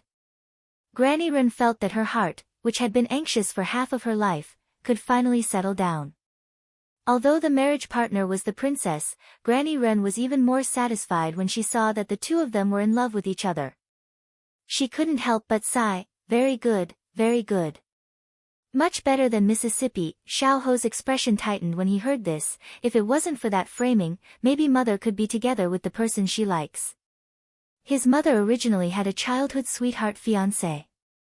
Because the family was framed, the two of them were forced to separate. Later, that young master disappeared after his mother's property was confiscated. Some people said that he was dead, and some said that he was crazy. In short, no one saw him again. Just as the two of them were immersed in their memories and the atmosphere was heavy, Pang Zhijing walked in with light steps. It's all washed. Where do you want to put it, Granny Ren? The cheerful voice took away the sad atmosphere. Granny Ren went forward to take the basket and smiled. Girl is so diligent. Encouraged by the elder, Pang Zhijing's heart instantly swelled. Her hands itched and she really wanted to do something. Her eyes glanced at the eggs on the ground and her eyes lit up. I'll make Yangzhou fried rice for lunch. Granny Ren readily agreed. Okay. If she didn't know her identity, Granny Ren probably wouldn't let her do it. However, since she knew that she was His Highness' fiancée, Granny Ren had already treated her as one of her own. She wanted to see if there was anything she could teach her. Although Pang Zhijing was very happy that Granny Ren had agreed to her request, Pang Zhijing had always felt that Granny Ren had been acting strangely ever since she entered the room. She had been looking at her with sparkling eyes as if she was looking at a rare animal. She felt that something was wrong. Perhaps she noticed that Pang Zhijing was uncomfortable, so Granny Ren found an excuse to leave and left the space for the young couple. When only the two of them were left in the kitchen, Pang Zhijing patted the person beside her and asked suspiciously, "Did you say something bad about me to Granny Ren?" "Nothing," Xiao Ho casually replied. "That's strange. Why do I feel that the way she looks at me is so strange?" she muttered to herself. Hearing her muttering, Xiao Ho raised his eyebrows and added, "Oh, Granny Ren already knows your identity." Pang Zhijing was dumbfounded. As expected, it was his fault. "Calm down, I won't bicker with this scumbag." After she calmed down, she began to prepare the fried rice. Today, he was responsible for the fire, so she only needed to be responsible for stir-frying. When she was beating the eggs, she caught a glimpse of his exquisite side profile from the corner of her eye as he concentrated on watching the fire. She suddenly felt that the person in front of her wasn't the smooth and slick noble lord, but a down-to-earth, ordinary man. She didn't know why, but she suddenly had the urge to be with him forever. Chapter 12:25. Pang Zhijing had seen her father make Yangzhou fried rice. It tasted good. But she had never made it herself. This dish was easy to eat and look, so it should be easy to make. That was what Pang Zhijing thought. But in practice, it was like this. "Xiao Ho, I put the eggshell in. Help me pick it out." Xiao Ho, do you want to add salt or oil first?"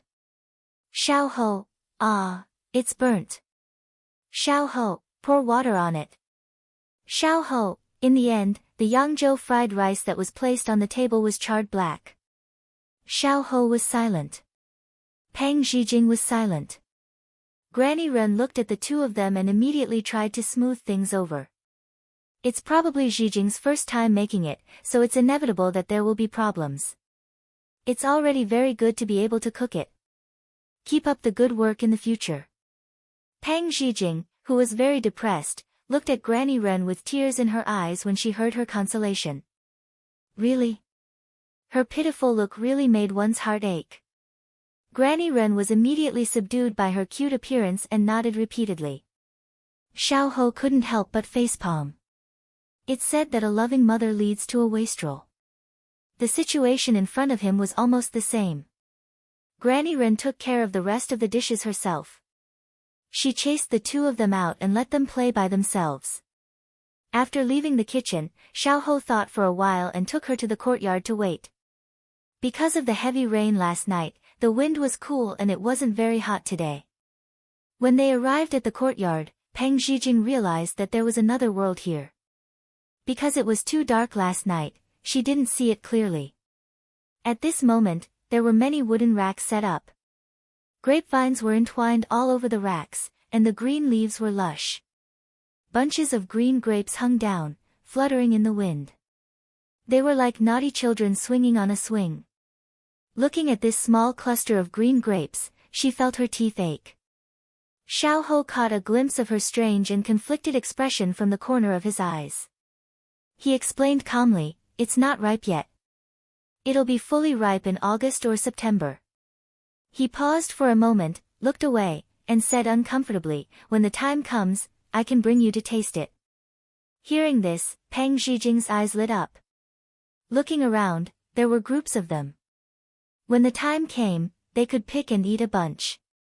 How delightful would that be? She was about to say, "Good, good, good," several times, but suddenly stopped as if someone had hit her mute acupoint. August or September. When the grapes ripened, she might not be here anymore. She couldn't make a promise that she knew she couldn't keep. Her silence made Xiao Ho turn to look at her. Under the shade of the trees, she stood sideways and raised her head slightly. The sunlight shone through the gaps between the leaves and shone on her face, shoulders, and body. The halo was too bright, and the expression on her face could not be seen clearly.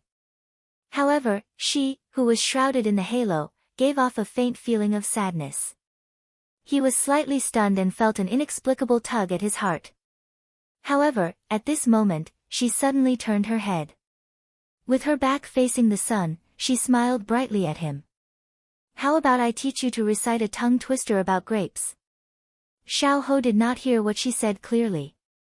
He only felt that the person in front of him, her eyes, the corners of her eyes, and the corners of her mouth were all shining brighter than the sun. For a moment, he could not look away. In the warm summer sun, in the gentle breeze, he heard her clear voice passing through the cool breeze and moving around. "Listen carefully, I'm starting. Green grapes, purple grapes. Green grapes are not as purple grapes. Eat grapes without spitting out the grape skin. Don't eat grapes without spitting out the grape skin. Don't eat grapes without spitting out the grape skin. Eat grapes without spitting out the grape skin first." Actually, this was the only tongue twister she knew. When she participated in the kindergarten competition, she had picked this question and it left a deep impression on her. At this time, she could use it to fool people. Green grapes, purple grapes. Just after she finished showing off, Xiao Ho's low recitation sounded in her ears. He slowly sped up, his enunciation was clear, and his pronunciation was perfect. He was even faster and smoother than her. Peng Zhijing's mouth twitched. This was an instant kill. After Xiao Ho finished reciting, he turned to look at her and said, "Interesting. Is there anything else?" Peng Zhijing was dumbfounded. She should not have taken it out to show off. "Your Highness, Zhijing, it's time to eat." At this moment, Granny Ren's voice saved her. I'm coming." She didn't even look at Xiao Ho as she quickly ran away. Xiao Ho looked at her fleeing figure and was puzzled. The dining table was filled with a rich variety of food. Granny Ren had gone out early in the morning to purchase food, so the meal was very sumptuous. The only thing that was lacking and eye-catching was Peng Zhijing's plate of Yangzhou fried rice, because the appearance was really too bad. Peng Zhijing secretly reached out and wanted to bring the plate of fried rice in front of her, but at this moment, someone was faster than her. Xiao Ho reached out and scooped a spoonful into his mouth. Just as he was about to bite down, his body stiffened and the corners of his eyes twitched. At this moment, Peng Zhijing supported her chin with both hands and stared at him with an expectant expression. She quickly asked, "How is it? How is it?" "It's okay." Xiao Ho, who had previously said that a loving mother would spoil the son, was now also saying that a loving husband would spoil the wife. He was used to lying through his teeth, but he had never felt so courageous before. Xiao Ho was a very picky person. It was already very good to receive such an evaluation from him. She could not help but want to taste it to see how delicious it was. Seeing that she was about to eat, Xiao Ho immediately reached out to stop her. "What's wrong?" she asked suspiciously. "You eat what Granny Ren made. You can leave what you made for me." Xiao Ho placed the bowl of fried rice in front of him and said without changing his expression. She thought that it was because her cooking was too delicious and he was unwilling to share it with others. Peng Zhijing nodded with understanding. She waved her hand and said generously, "Okay, it's your reward." Xiao Ho let out a sigh of relief. Perhaps even Xiao Ho himself did not realize that he had unknowingly spoiled her. And Granny Wang witnessed this scene as a bystander. She was surprised and happy. His Highness also learned to dote on his wife. It was worthy of celebration. Because Uncle Wang came back rather late, the three of them ate first. At the dining table, Granny Ren was very enthusiastic. She kept putting food in Pang Zhijing's bowl as if she was her own daughter. This made Pang Zhijing very touched. Seeing Xiao Ho eating the food she made, she was very happy and ate a lot. At this moment, Uncle Wang came back. Under everyone's greetings, he washed his hands and came over to eat. Uncle Wang saw the plate of fried rice at a glance and unceremoniously scooped a mouthful into his mouth. Because his speed was too fast, no one expected it and Granny Wang could not stop him in time. Pang Zhijing, on the other hand, was looking forward to being praised. However, Uncle Wang spat out the rice in his mouth. He complained as he gulped down water, "Old woman, are you old and dim-sighted? You even fried the eggshell and added so much salt. Are you trying to beat a salt cellar to death?" Xiao Ho face-bombed. All his efforts were for naught. Pang Zhijing looked at Xiao Ho, dumbstruck. Chapter 12:26. After saying goodbye to Grandma Wang and Uncle Wang, Xiao Ho and Pang Zhijing took the wine jug and slowly walked back the way they came. At this time, Pang Zhijing's mood was very low. She still hadn't recovered from the failure of the fried rice. Xiao Ho walked a few steps and found that his ears were too quiet. It turned out that little rascal had stopped talking. "What? Are you still angry with me?" Xiao Ho could not help but laugh. Pang Zhijing glared at him resentfully. "Why don't you tell the truth? Are you happy making me look bad?" Xiao Ho rubbed his eyebrows. "Do you think it's fun for me to make you look bad?" When she heard this, she thought about it and it didn't seem to be fun. Moreover, he ate a lot of that fried rice by himself. Later on, she tasted it and it was indeed a dark cuisine among dark cuisines. She suddenly lost confidence in her cooking. And for him to be able to eat so much without batting an eyelid, he was simply too strong. If Uncle Wang didn't come back and expose him, he probably would have finished it. She suddenly had a question and immediately jogged in front of him. She stared at him and asked suspiciously, it was clearly so disgusting. "Why did you lie to me and eat it?" Xiao Ho looked at her as if she was an idiot. She actually couldn't think of such an obvious reason. What a blockhead. He shook his head, looking like a child who couldn't be taught. Then, he walked around her and walked straight ahead. Just like that, she was completely ignored by him. Pang Zhijing was stunned and immediately chased after him. "Hey, are you going to tell me or not? If you don't tell me, I'll keep bothering you." Xiao Ho was annoyed by her tenacity. He stopped and looked at her. "I don't want to discourage you from cooking. Are you satisfied with this reason?" Then, while she was still in a daze, he walked around her again and continued walking. Pang Zhijing came back to her senses and chased after him while saying, "Xiao Ho, you're despicable. Don't expect me to cook for you in the future. This princess doesn't do household chores. I won't wash my hands and make soup for you." Xiao Ho didn't even bother with her. As she spoke, she also felt that it was meaningless. In any case, she would not be by his side in the future. Whoever was willing could wash their hands and make soup for him. However, she still had a question in her heart, and her tone became much more serious. "Since you treat Wang Pe and Wang Shu so well, why don't you take them into the Wang Fu to live?" Xiao Ho sighed softly. "A long time ago, I wanted to take them to the prince's estate to retire, but they said that they were already used to their current life and didn't want to change places. I couldn't force them, so I occasionally came to see them." "I understand. It's just like how people don't want to move after living in the same place for a long time.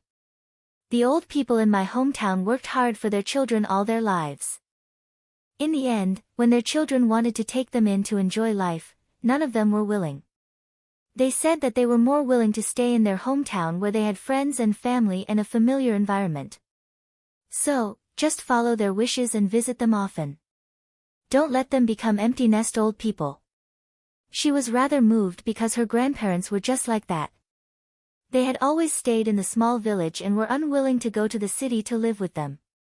They could only go back to accompany them during festivals. The speaker didn't mean it, but the listener did. Xiao Ho felt that with her status and experience, she shouldn't have such a deep understanding. But he didn't ask directly because he knew that even if he asked, she wouldn't say. Even if she said it, it might not be true.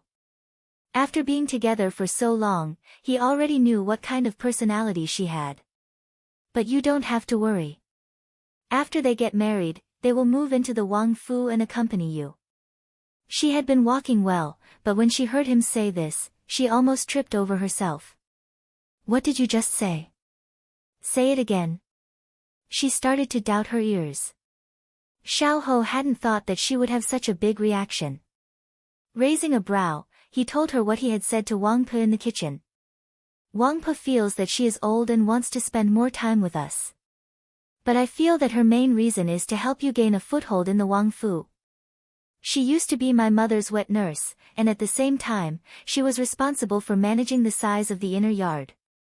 If she is by your side, I will be more assured. Hearing this, she felt slightly guilty. When you secretly prepared your luggage and were about to leave, everyone was planning for you. She suddenly felt that she had let them down. This feeling, it was as if she had done something treacherous. Xiao Ho felt the change in her mood. Thinking of her and Chu Qingyan's plan, he sneered. He didn't care about this matter at all because he didn't believe that she could escape from his grasp. Later, when he thought of his thoughts today, he realized how conceited and stupid he was. Because these roads were relatively secluded and there weren't many people coming and going, plus the two of them were wearing veiled hats, no one could recognize their identity. They would only feel that the man and woman walking from afar, whether it was in appearance or temperament, were so compatible. When they reached the fork in the road, there was a bustling street ahead. Pang Zhijing felt that there were passers-by peeking at the two of them everywhere. She couldn't help but feel that walking with him was like following a moving, sparkling planet. Although she usually did things in a high-profile manner, she was still a low-key person. Thus, she had the idea of parting ways with him. Before she could finish speaking, a group of children suddenly ran over, chasing each other. One of them didn't look where he was going and directly bumped into her. She was spun around on the spot and fell to the ground. Seeing this scene, Xiao Ho couldn't get past the group of children to save her. He could only watch as she fell to the ground. Sorry, that child got up from the ground and apologized as he ran away. Pang Zhijing sat up from the ground. Her hands rubbed against the rough ground, burning with pain. She frowned as she looked at the group of children running away quickly. The corners of her eyes couldn't help but twitch. This group of naughty children. Xiao Ho walked in front of her and squatted down to her level. How is it? Can you stand up? I'll try. Just as she was about to stand up, one of her ankles couldn't exert any strength and she fell to the ground again. Xiao Su saw her pained expression and immediately lifted her trousers. He found that the old injury seemed to have relapsed and was red and swollen. It really is an incurable disease. Pang Zhijing looked disheartened. Xiao Ho thought for a moment, then stuffed the wine flask in his hand into her arms. Then, with his back facing her, he said, "Come up."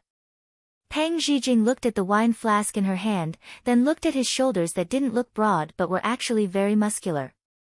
She hesitated for a moment, then climbed up on all fours. What a joke. She couldn't even walk now, not to mention that there was no one here. Could being reserved feed her or send her home? Xiao Su carried her on his back and walked back. What were you saying just now? He asked. Pang Zhijing blinked and played dumb. Did I say anything just now? My memory hasn't been very good recently. I'll tell you when I remember. Xiao Ho revealed an understanding smile. He lifted her up a little and walked home unhurriedly. Chapter 1227. Xiao Ho carried Pang Zhijing on his back as they walked through the bustling streets. When the pedestrians saw the two of them being so intimate, they all thought that they were a young couple and all looked at them with envy. Pang Zhijing held the wine pot in one hand and his neck in the other. Because her ankle was in too much pain, all of her attention was on her foot and she did not notice the stares of the people around her. Xiaohou felt that her breathing was becoming faster and faster, so he guessed that it was because of her injury. There was still a long way to go, and if he found a carriage, he was afraid that his identity would be exposed, so he planned to use chatting to distract her. "What color do you like?" The pain in her ankle was very bad and her forehead was covered in sweat. When she heard his words that did not make sense, she did not have any extra thoughts to think about it as she casually replied, "Pink." When the time comes, I can have someone decorate your room in pink. Forget about my room." He was a man, and if his room was filled with this kind of girl's color, it would be suspected of his sexual orientation. Although the two of them would be in the same room in the future, he would allow her to have her own room. She could tell that he was trying to distract her. Pang Zhijing was a little moved and did not want to waste his efforts. She tried to ignore the pain and chatted with him. "This way, if we quarrel, I can go back to my own room. Isn't this like going back to my mother's home?" After she said this, she laughed to herself. Xiaohou heard this and frowned. If she closed the door to her room when she was angry, based on their interactions, wouldn't she often go back to her mother's home? Therefore, he silently crossed out that room in his heart. He did not mind her changing his room. As long as it was not too excessive, he did not mind. The person who was secretly laughing at this time did not know that because he was worried that she would lock the door, Xiaohou had already taken away her right to her own room. The housekeeper is in charge of the social activities in the mansion. If you have nothing to do in the future, you can participate. The people in the backyard are relatively simple. Except for the maids and manservants, there is no master. Everyone is responsible for you and me. If you feel bored alone, you can bring the maids to go shopping or make some friends. I won't interfere. In another 20 days, it would be the wedding day. Xiaohou realized that he had a lot of things to tell her. Because she came from the southern blue continent, there were a lot of etiquette here that she didn't understand. Therefore, he was considering whether or not he should find a few teaching mamas from the palace to teach her. Because of the pain in her leg, she didn't want to waste energy talking, so most of the time, he was talking while she listened. In the past, she used to think that he didn't talk much. He either didn't talk, or he talked on the spot. Now, in order to make her happy, he kept looking for topics to talk about along the way. She felt very warm. In all fairness, putting aside his identity and status, he was a very suitable partner for her. But how could she, Pang Zhijing, be able to stay by his side? Moreover, if it weren't for the circumstances, she wouldn't even have the chance to get close to him. She despised herself in her heart. She was lusting after a swan. Hearing her breathing gradually become lighter, Xiaohou felt relieved. Soon, they turned a corner and Prince Yi's mansion was in front of them. Pang Zhijing inadvertently looked up and saw a familiar plaque. She couldn't help but straighten up. "Didn't you send me to the relay station? Why did I come to your mansion? Won't I have to go back later?" Her questions poured out like beans pouring out of a barrel. Xiaohou waited for her to finish before replying, "I came to the mansion to apply medicine." She wanted to tell him that the medicine he gave her before hadn't been used up, but she felt that he wasn't too happy and immediately stopped. Observing people's expressions was one of her skills, so she knew under what circumstances Xiaohou could be provoked and when to stay far away. For example, at this moment, she could only obediently nestle on his back and obey him. In order to avoid being noticed, the two entered through the back door. Along the way, the passing servants saw their lord carrying a girl in and looked curiously. When they realized that the person on his back was Pang Zhijing, they all smiled in understanding. "So that's how it is." Xiaohou directly brought her into his room and placed her on his bed. He poured a cup of water for her and went to get the medicine bottle. To be honest, Xiaohou was a very attentive person. It could be seen from the way he handed her the water. She held the cup and suddenly became absent-minded. She didn't even notice that he sat down in front of her. Xiao Ho placed her calf on his knee and twisted the cork off the bottle. He pulled up her trousers and applied the medicine to the wound. Then he helped her rub it. It might hurt a little. Bear with it. The first time he rubbed it, it was indeed excruciatingly painful. Her little face turned pale immediately. Xiao Ho looked at her face. Although he couldn't bear it, he didn't reduce his strength. Bitter medicine was better for the illness. It hurts a little. You'll feel better later.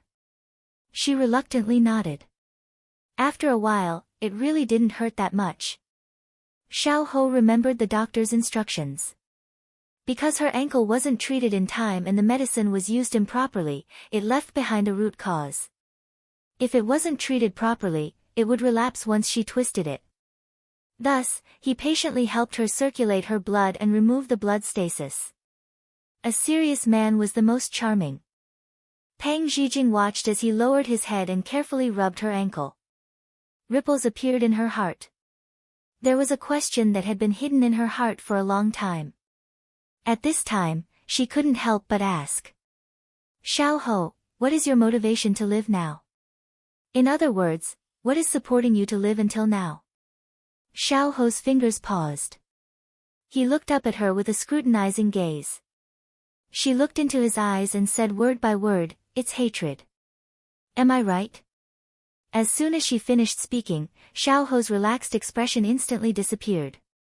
He put on his mask again, and his gaze was slightly cold. You want to teach me a lesson? She only said one sentence, but his entire aura changed. He even changed the way he addressed her to Your Highness. She knew that he was already a bit angry because he didn't like people prying into his heart. The smartest thing to do now was to avoid this question, but she felt that she probably didn't have much time or opportunity to bring it up with him. Although she didn't agree when Luo Guiran had visited her in her dream, she still had to try. She looked at him at eye level and reached out to put her hand on the back of his other hand. Her gaze was as gentle as water, and her voice was as gentle as possible. Xiao Ho, let go of your hatred and don't take revenge, okay? If you keep living in hatred, your heart will never be at ease. Even if you take your revenge, you won't feel happy in life. You'll only feel more lost because you won't have the motivation to continue. If revenge breeds revenge, will there ever be an end to it? Good will be rewarded with good, and evil will be repaid with evil. It's not that there won't be retribution, it's just not time yet. Those evil people will naturally be dealt with by others. Don't become like them. So, don't let your hatred blind your eyes. When you let go of your hatred, you'll realize that there are many things in this world that are worth cherishing. So, promise me, okay? Chapter 12:28.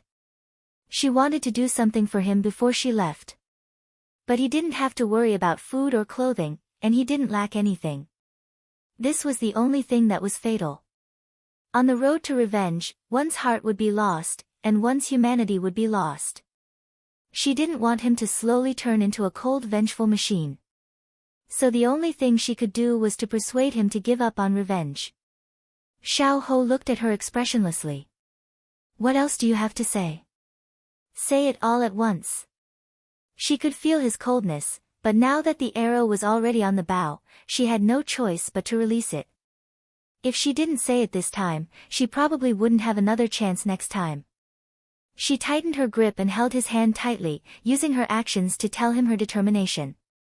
Buddha said that there are 8 hardships in life: birth, old age, illness, death, love, separation, resentment, longing, unable to ask, and unable to let go. Now, other than birth, old age, illness, and death, you have all 4. Your mother has already passed away for more than 10 years. You can miss her, but you have to learn to let go. She has already reincarnated, and if you keep holding on to the memories of the past, there will be no place for you to place the new beautiful memories. It will also make her worry and leave uneasy. This is love and separation and unable to let go. Your resentment has been planted since you were 6 years old. Because you had no one to rely on and were powerless when you were young, you could only accumulate power bit by bit, develop your connections, and lay the foundation for your revenge. However, long-term resentment will consume your spiritual power. Moreover, no one can guarantee that these efforts you have made will really help you complete your revenge. In life, the least lacking is accidents. As long as there is a slight mistake, everything will be destroyed. This is what it means to have a long resentment and not be able to get what you want. She had already prepared these words in her heart, so when she said it out, it was very smooth. That was why she didn't stumble under the pressure of his huge gaze. She was the one persuading him, and he was the one being persuaded. But in front of her, it was as if she was the one in the wrong. She pursed her lips and looked up to meet his calm eyes. She gathered her courage and said, "Xiao Ho, can you live a simpler life? With your wealth and status, it's not a problem for you to protect yourself here. Are you done?" Her enthusiasm was dampened by his cold words. She looked at him in a daze, only to see his lips curling into a cold smile. Have you ever experienced the scene of watching the life of your closest family member fade away bit by bit? As long as there was an imperial physician, she would be able to survive. However, no one was willing to pay attention to him. As a prince, he was worse than a beggar and was trampled under the feet of others. Staying alone in the courtyard, eating snowflakes when hungry and drinking snow water when thirsty. Princess, do you know what a mouse tastes like? You might not know this, but when you're hungry, everything is delicious. This was the first time Xiao Ho had mentioned his past. He was so calm that it was as if he was talking about a story that had nothing to do with him. If you have not personally experienced sorrow and despair and survived, you will never have the right to judge the lives of others. Outsiders will never understand the thoughts of those involved. They think that they can see through the situation very clearly. In fact, they only know how to move their lips and express their kind thoughts. That's all. Pang Zhijing bit her lips and her body stiffened. When she heard him say this, she suddenly realized that she had made a mistake. And this mistake had just been spoken out by him. Xiao Ho coldly pulled back his hand and then stood up. Princess, don't think that just because you've been with this king for a while that you want to meddle in this king's matters. You still don't have the right. After saying this, he coldly picked up the medicine bottle and turned to leave without any hesitation. Pang Zhijing hugged her knees with a guilty expression. She had only considered the result, but she had never put herself in his shoes. This was the kind of confidence an outsider would have. Sometimes, not only did she not help, she made people hate her. She admitted that she had been too impulsive, but her intentions were good and she was sincerely thinking for him. But he did not appreciate it.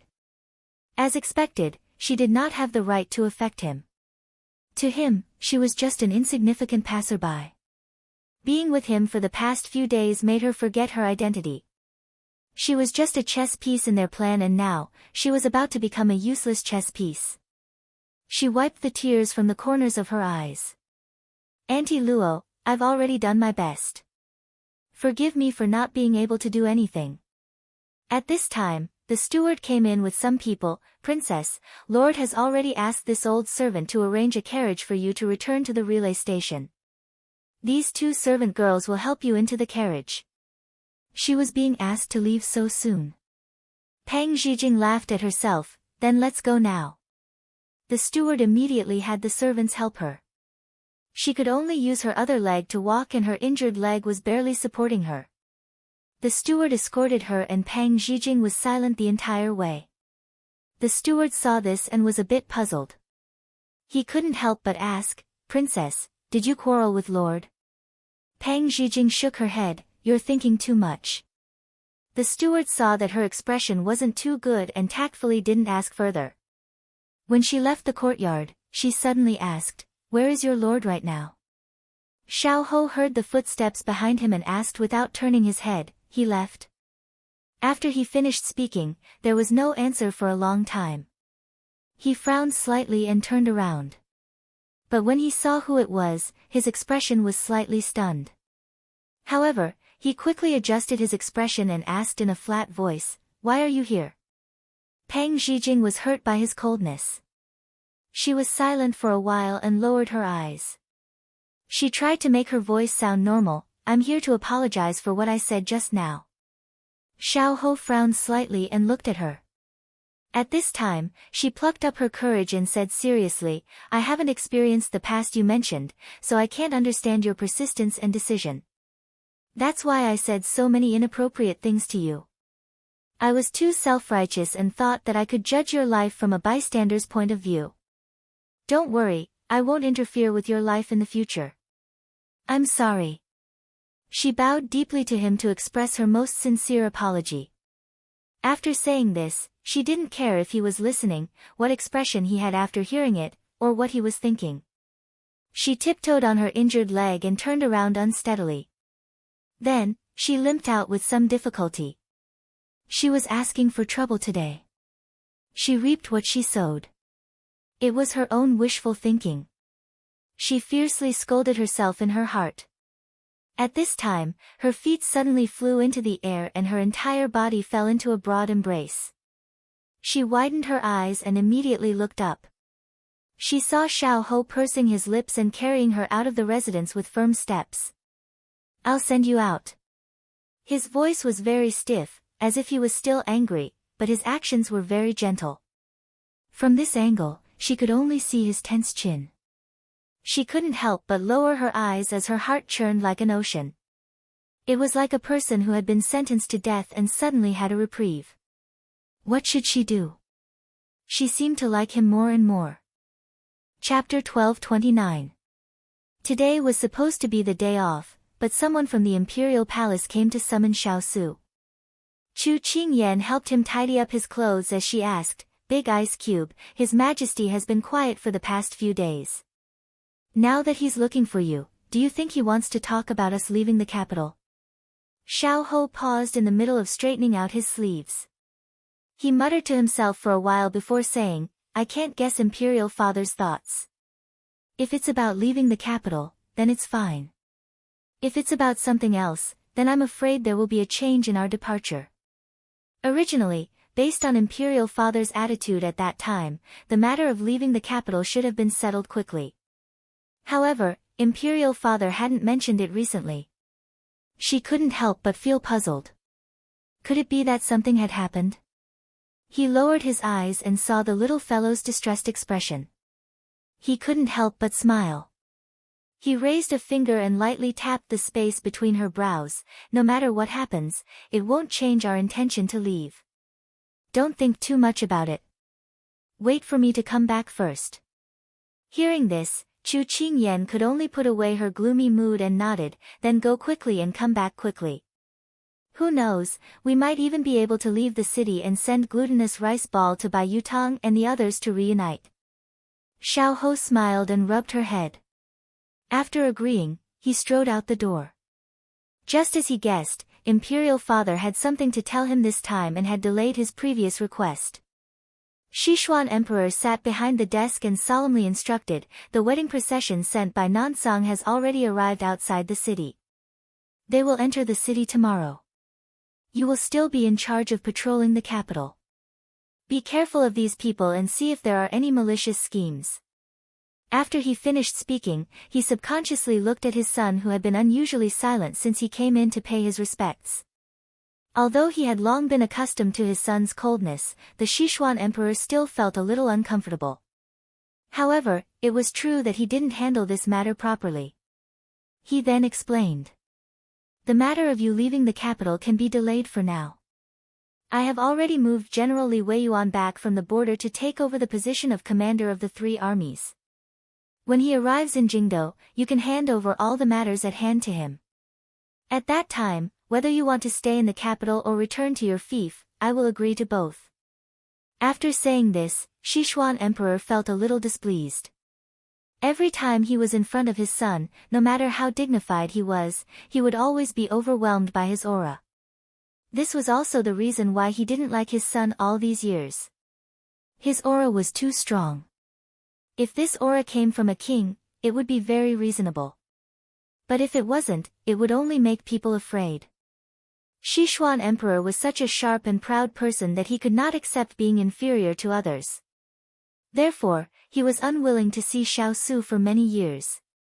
Xiao Su didn't know what kind of entanglement and struggle the person in front of him was in, but when he heard that he planned to use Li Weiyuan to take over his position, he was still a little surprised. Although Li Weiyuan's ability wasn't bad and was more than enough to take over the position of commander of the three armies, he was one of the few centrist parties in the court. Previously, his father had always used the right prime minister's people.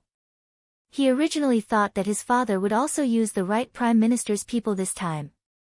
Unexpectedly, he didn't. Perhaps this Li Weiyuan was one of his father's people. It seemed that his father didn't trust the right prime minister's people very much. Since his father had already made a promise, and it was only a few days' journey from the border to here, he only needed to wait until Li Weiyuan took over, then he could leave. In fact, a few days didn't make much of a difference. After a few thoughts turned in his mind, Xiao Su agreed without hesitation. Hearing his agreement, Sichuan Emperor let out a sigh of relief.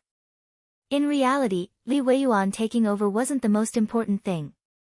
At this time, if he randomly found someone to take over, then when Li Weiyuan arrived, it would be the same. But at this moment, he needed time.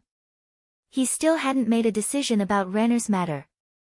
Consort Yu had come to find him a few times in the past 2 days, saying that Ranner was still depressed and was so thin that he didn't even look human. He truly loved this son of his. It could be said that he had poured all of his fatherly love into him. He knew what this son of his wanted, but he couldn't immediately agree because he had to weigh the situation. He couldn't stubbornly insist on his own selfish desires. Therefore, during this time, he needed Xiao Su and Chu Qingyan to stay in the capital until he thought of a solution. Thus, the Southern Sung wedding procession was only an excuse. Okay, then let's discuss the problem of the city defense. What do you think about the people who caused trouble at the East Gate a few days ago? The people who caused trouble were the sons of 2 ministers in the imperial court. It was originally a personal dispute, but the 2 ministers brought the matter to the throne room and complained to the emperor. Both of them were his own flesh and blood, so he couldn't solve it quickly. There are 2 ways. The first is to pacify them and send an imperial physician to treat them. The second is to punish them all by giving them 50 strokes of the cane each.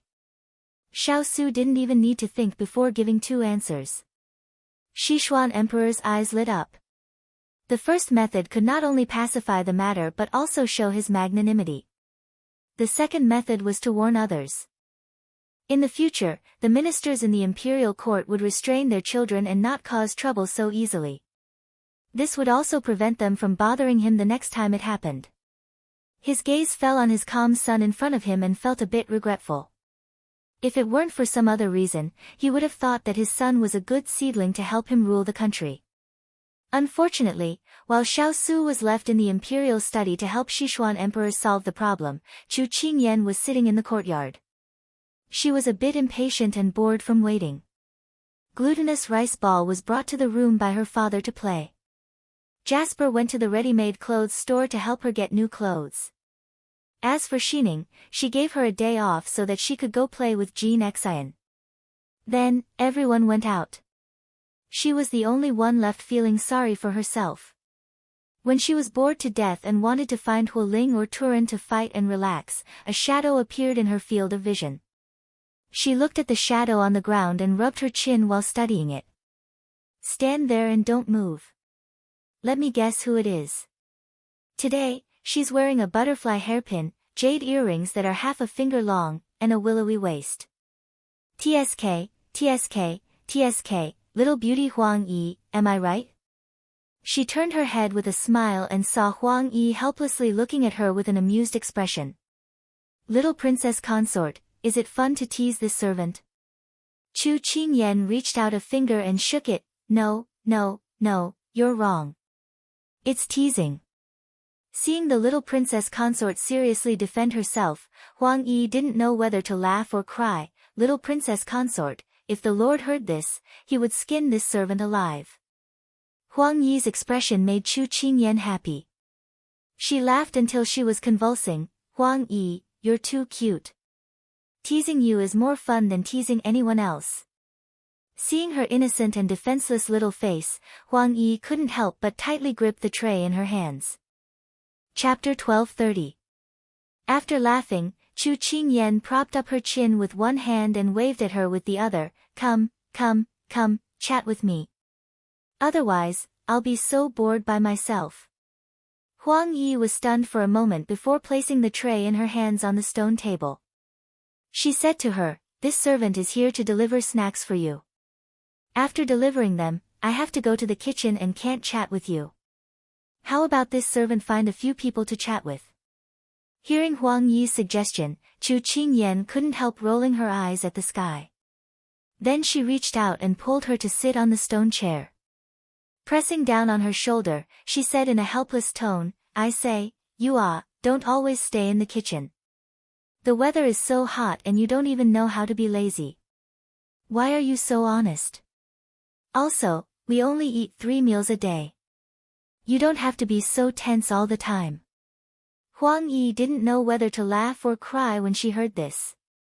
Her tone was helpless, funny, and moved as she said, "This servant has lived for so long and has never seen a master who urges a servant to be lazy.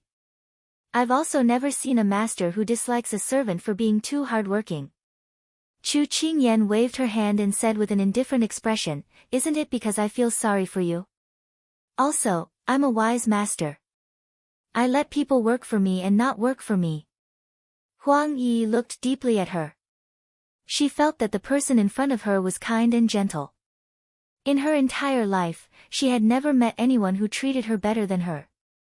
She smiled as she replied, "But this servant's only pleasure is to study recipes.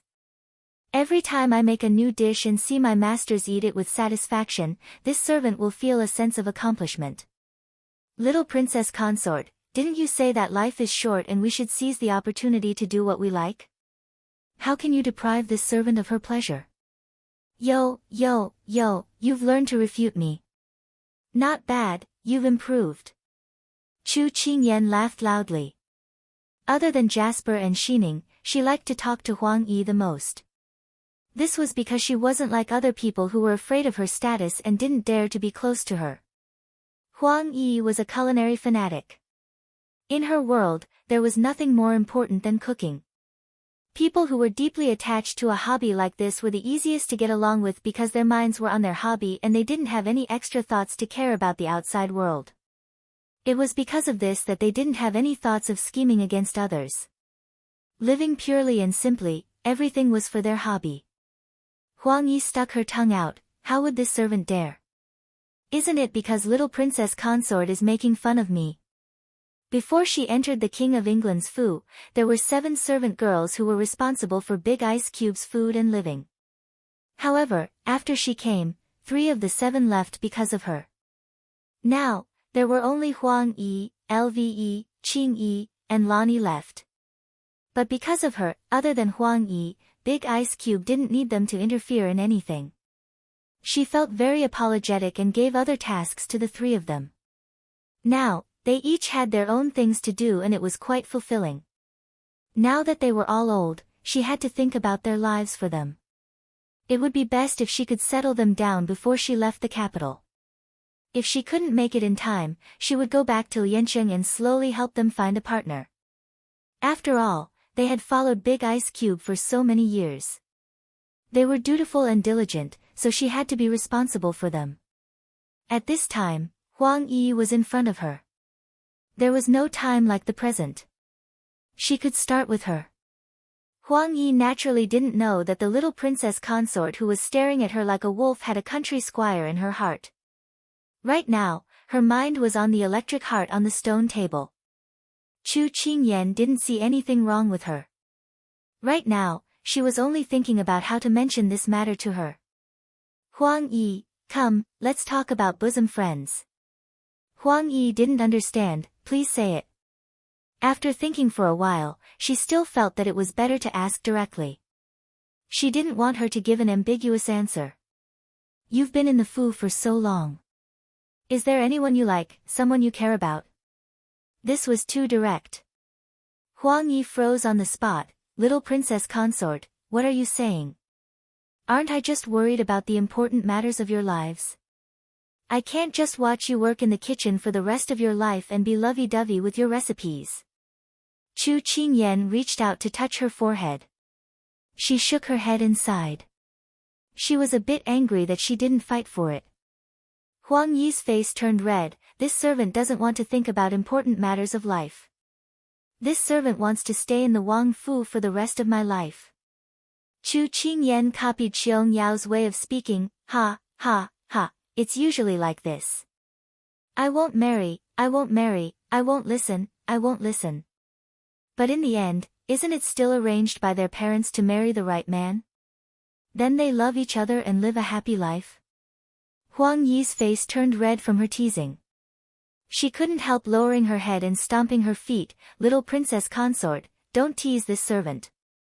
This servant is timid and can't stand being frightened. Chu Qingyan laughed uncontrollably. When she finished laughing, she recovered her serious expression. Huang Yi, you have to be honest with me. You really don't have anyone you like? Huang Yi's mind instantly flashed with Turin's quiet and cold face. She was shocked by herself and kept shaking her head.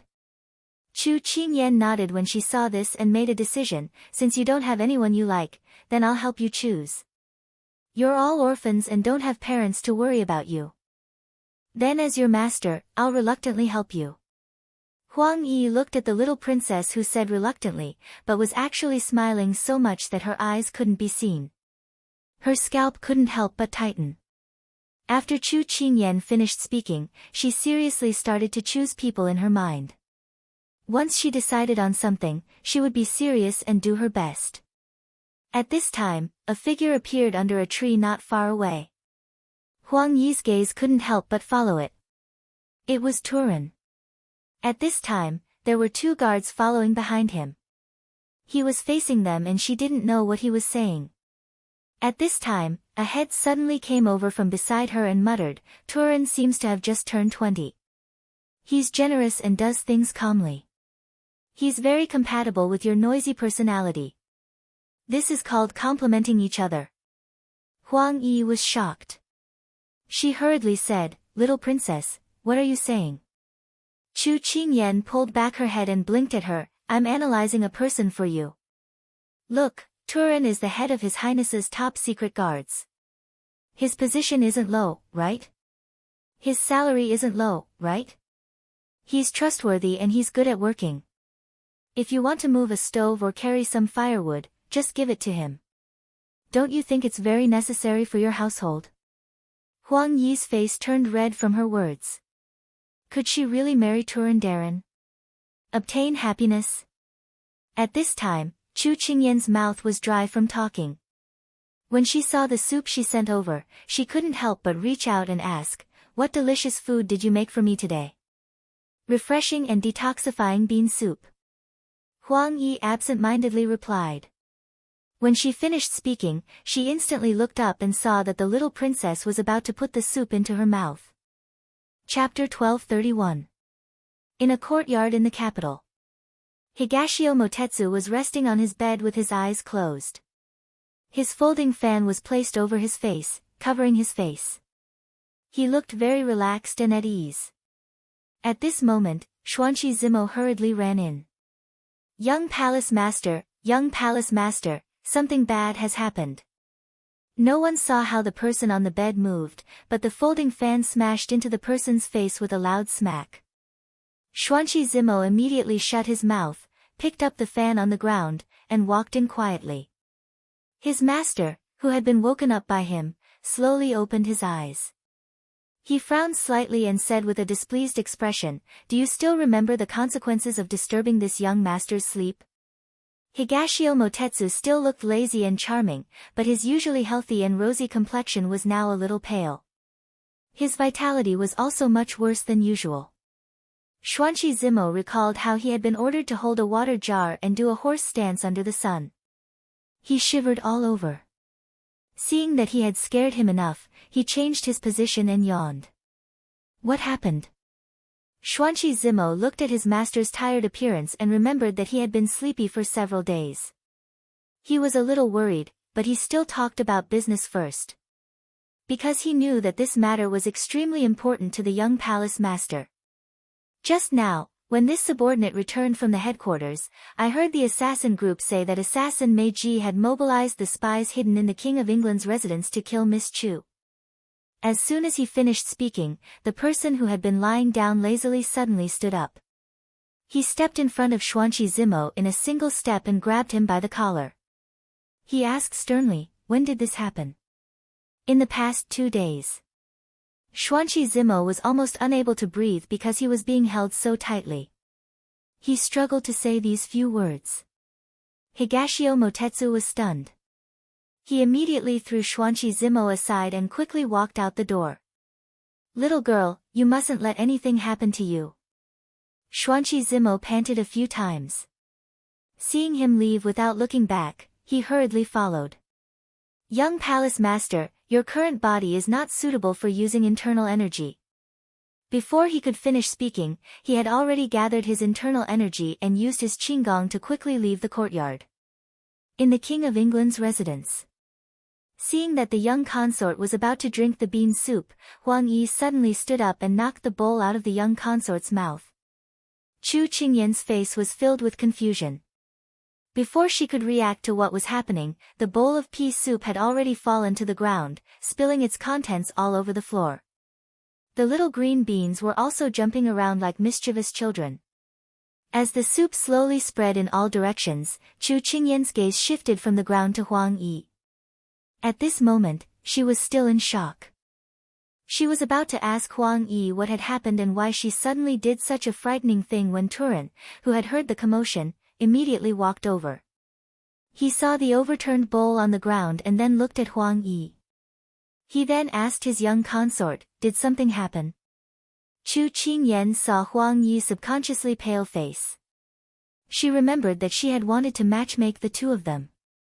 She could not let Huang Yi leave a bad impression in front of Turan. Thus, she immediately shook her head and said, "It's nothing. I accidentally knocked the bowl over. I'll get someone to clean it up later. If you have something to do, you can go do it first." Huang Yi, who was at the side, looked like someone had pressed her acupoints. She was dumbfounded and motionless as she looked at the young consort who had helped her cover up. Her eyes suddenly reddened. Mu Ling nodded and was about to leave. At this time, a magpie flew down from the tree and chased after the rolling green bean. It picked it up and swallowed it. Then, it continued to search without fear. Suddenly, the magpie let out a mournful cry. Then, it fell stiffly to the ground, its 4 feet in the air, its entire body stiff. This tragic cry made the 3 people's hearts tremble. Turan immediately strode over and bent down to examine the magpie. Chu Qingyan looked at him and saw his brows furrow. He pulled out a long sword and placed it on Huang Yi's neck, looking at her with a slightly cold gaze. This unforeseen event made Chu Qingyan blank. Although she had already sensed it, she suddenly did not want to delve into it. She could not help but protect Huang Yi. "Turan, what are you doing?" Turan turned to her and said, "That magpie is dead." "Dead?" The magpie that ate the green bean was dead. If the bean soup had not been knocked over and she had drunk it, the one lying on the ground would not be the magpie, but her. She looked at Huang Yi in shock and said in disbelief, "What exactly is going on?" At this time, Huang Yi stood there in a daze. Her head was lowered, and her long hair fell on both sides of her cheeks. No one could see her current expression. Seeing her like this, Turan's eyes moved and he closed them slightly. When he opened them again, he had already returned to his usual calm and composed appearance. His fingers exerted force and pressed the long sword down, forcing her to raise her head. "What's in this soup?" Huang Yi slowly raised her head and looked at him with red eyes that were filled with despair. Turan's fingers trembled under her gaze, but he still looked back at her coldly. Huang Yi replied like a walking corpse, "The ingredients are green beans and rock sugar, but I added 7 steps powder in it." 7 steps powder, as the name implied, after eating it, one would stop breathing and die after taking 7 steps. Chu Qingyan had heard of this poison before and could not immediately accept it. She stared at her in a daze.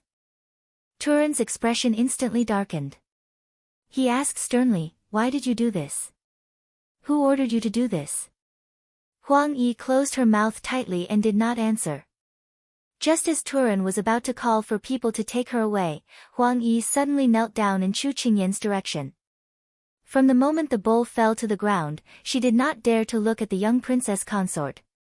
Now that the matter had been exposed, she had nothing to hide. Chu Qingyan watched as she knelt down with a thud. The sound of her knees hitting the ground was exceptionally clear in the quiet courtyard and made her heart tremble. "Huang Yi, what are you doing? Stand up." Huang Yi shook her head.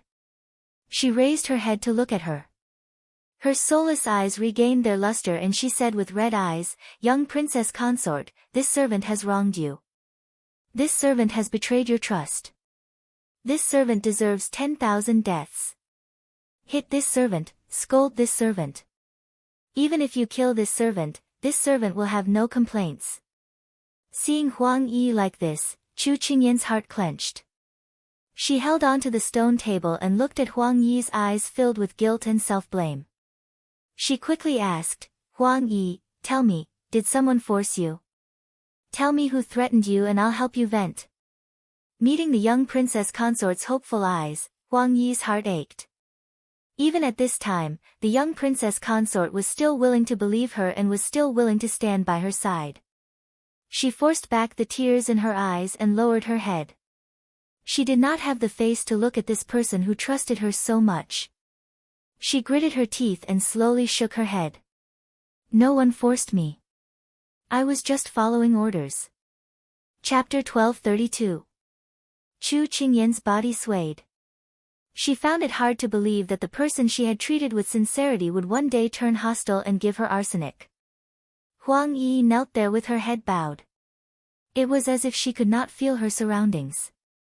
Her entire body was immersed in the darkness. Her voice became light, as if she had sunk into her own memories. "When this servant was 3 years old, I was taken in by the organization. After a few years of training, this servant was arranged to be sent to the Wang Fu. That feeling was like being exiled and abandoned. No one told this servant what the mission was or what to do. This servant just obediently stayed in the Wang Fu. At the beginning, this servant felt that there was no problem.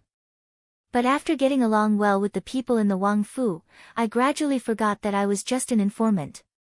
Every day, I lived without worry. But slowly, every night, this servant starts to feel afraid. Once I completely integrate into the life of the prince's mansion, if this servant's identity is exposed in the future, what kind of eyes will the people who live with this servant use to look at this servant?" Later, I gradually avoided everyone. I did not speak much with them. This way, even if something happened in the future, I would not feel restrained. Chu Qingyan listened to her words and could not help but look at her. She seriously listened to her narration. Her expression was also affected by her words. Turan put away his long sword and looked at her with a deep gaze. Then, this servant focused on studying recipes. Because making delicious food could give this servant a sense of satisfaction and security, it could let this servant feel her value in the eyes of others. The kitchen was this servant's 1 mu 3 mu of land. Thus, this servant freely expressed her happiness, anger, sorrow, and joy in the kitchen. I deceived myself, hypnotized myself, and comforted myself. No one could step in here, and no one could affect this servant. No one even knew this servant's identity. Thus, this servant continued to deceive myself and others like this. I also thought that this servant could continue to live like this. Huang Yi's voice suddenly rose from its previous low voice. However, the appearance of a person changed this servant's thoughts and even changed this servant's life for those few years. Her words made Chu Qingyan lean forward involuntarily. She asked softly and gently, "Who is it?" Huang Yi raised her head and looked at her with teary eyes. "It's you, little princess consort." These words made Chu Qingyan completely stunned on the spot. For a moment, she also forgot to react. "This servant thought that you were just a passing traveler in my life, but you changed this servant. You are like the sun in the sky, warm and gentle. You are also like the moon at night, loving and kind. You are like the light that is everywhere, enveloping this servant and devouring the darkness in this servant's heart little by little. Later, this servant realized that the people in the organization taught this servant all the survival skills, but they didn't teach me what feelings are, what treasures are, and what friends are. The sadness in Huang Yi's eyes was swept away. It was as if the sun had broken through the dark clouds and suddenly shone out, bringing with it the freshness and joy after the rain. However, little Princess Consort, you were like a bright light that quickly shone into this servant's life. You taught this servant that people of different statuses can also become friends. Between people, not only can they trust each other, they can also support each other. So this servant isn't that bad. This servant can also have friends. Chu Qingyan slowly digested her words. She didn't think that she had so many secrets in her heart. She had always thought that she was lively and cheerful. Her smile was sweeter than anyone else's and that she was a carefree young girl. However, she now had a whole new level of respect for her. It turned out that the happier a person smiled, the more likely they were to have a wound in their heart. She couldn't help reaching out and gently stroking Huang Yi's head. You're very good. I always thought that you were pure and kind. You are a good girl. She didn't think that after she had done something wrong, little Princess Consort was still willing to speak to her so gently. The tears in her eyes couldn't help but flow down. This servant had lived peacefully for more than 10 years. I thought that the organization had already forgotten about the existence of a spy, so I didn't reject the love I had for you. I also thought that you were the person closest to this servant. When you said that you would take this servant with you when you left Jing City, this servant was very happy. I thought that this way, I could cook for you for a lifetime and not leave you. I thought that this servant could drag out an ignoble existence like this for the rest of my life, but, she sobbed, but when this servant was filled with hope and prepared to leave with you, the organization suddenly remembered this servant, an abandoned spy, and gave this servant a thunderous mission. When I first entered the organization, I swore to be loyal to them until death. This servant couldn't go against my original oath. These past few days, this servant has been suffering from inner torment. When she said this, Huang Yi bent down and kowtowed to her. Little Princess Consort, this servant knows that no matter what I say, it won't change the fact that this servant poisoned you. This servant has let you down, let down your trust in this servant. Sorry. Chu Qingyan immediately crouched down and took the sobbing Huang Yi into her arms. She said in a pitiful voice, "Don't say anymore, I don't blame you. Don't blame yourself. It's fine if you did something wrong, as long as you changed at the last moment. Didn't you stop me just now? Otherwise, I would have gone down to drink tea with the King of Hell. So you've already done very well. Don't be sad anymore. No, this servant poisoned you. This is an unforgivable crime. Even if you forgive this servant doesn't have the face to face you." Huang Yi shook her head in despair in her arms. What nonsense are you saying? Chu Qingyan detected that there was something wrong with her words. Just as she was about to pull her out of her arms to question her, when her hand touched her hand, she felt an inexplicable coldness. Black blood slowly seeped out of the corner of Huang Yi's mouth and her entire face quickly turned pale. Huang Yi, what's wrong? Don't scare me. Chu Qingyan hugged her body that had fallen to the side and cried out in panic. The silent Turan on the side immediately crouched down when he saw this. He flipped her wrist and checked her pulse. In the end, his face froze and he shook his head at the little Princess Consort in a daze. The poison has entered the lungs, no medicine can cure it. No, nothing will happen to Huang Yi. Turan, go find a doctor, quick. Chu Qingyan immediately cried out. She tightly hugged Huang Yi and begged him. At this time, a hand grabbed her hand and gently pulled. She felt it and lowered her head to look at the person in her arms. Huang Yi smiled weakly. Her voice was very soft, as if it would scatter if the wind blew. She said, "Little Princess Consort, there's no need. There's no cure for this poison. the organization gave this servant a second life. This servant will return this life to them and we don't owe each other anything. At the same time, I'll use my death to atone for my sins. I have no way to repay your trust. Chapter 1233. Huang Yi coughed a few times, and more blood flowed out. She struggled to suppress her voice and slowly said, "Little Princess Consort, before meeting you, this servant was like a walking corpse. After meeting you, this servant realized that there are still many things in this world worth cherishing. This servant doesn't regret entering the prince's mansion and meeting you and Lord." After saying this, Huang Yi slowly turned to look at Turan and smiled slightly. "I also don't regret meeting you." Turan was stunned, and his heart felt like it had been hit hard by something. "Under the peach blossom branches, I was admiring the flowers, and when I looked up, I saw you dancing with a sword. Pink petals fell with the wind, dancing behind you. The peach blossoms were as beautiful as a painting, but you were more eye-catching than the peach blossoms. You noticed something, so you stopped and looked back at me with a frown. I was afraid you would laugh at me, so I turned to leave, but I accidentally stepped on a stone and fell to the ground. I was extremely vexed in my heart. Every time I was in front of you, I was embarrassed. When I was about to stand up, a hand appeared in front of me. I looked up, and you were standing in front of me with your hand outstretched. Although you were as cold as usual, I saw the silly look in your eyes. After I got up, I was very embarrassed. While thanking you, I took out a packet of freshly made pastries from my bosom. This is a thank you gift. But when I opened it, the pastry was already squashed by me. I stood there for a moment, not knowing what to do. However, you calmly took the pastry from my hand and told me to go back early, because it was going to rain soon. I looked back 3 times as I walked, and when I saw you staring at the pastry, I thought you might be thinking about how to eat it. I'm sorry that every time I let you see my most embarrassing side. No matter if it was the first time we met, or the last moment. But thank you for letting my gloomy life have a beacon to look up to, so that I won't muddle through this short life without any expectations.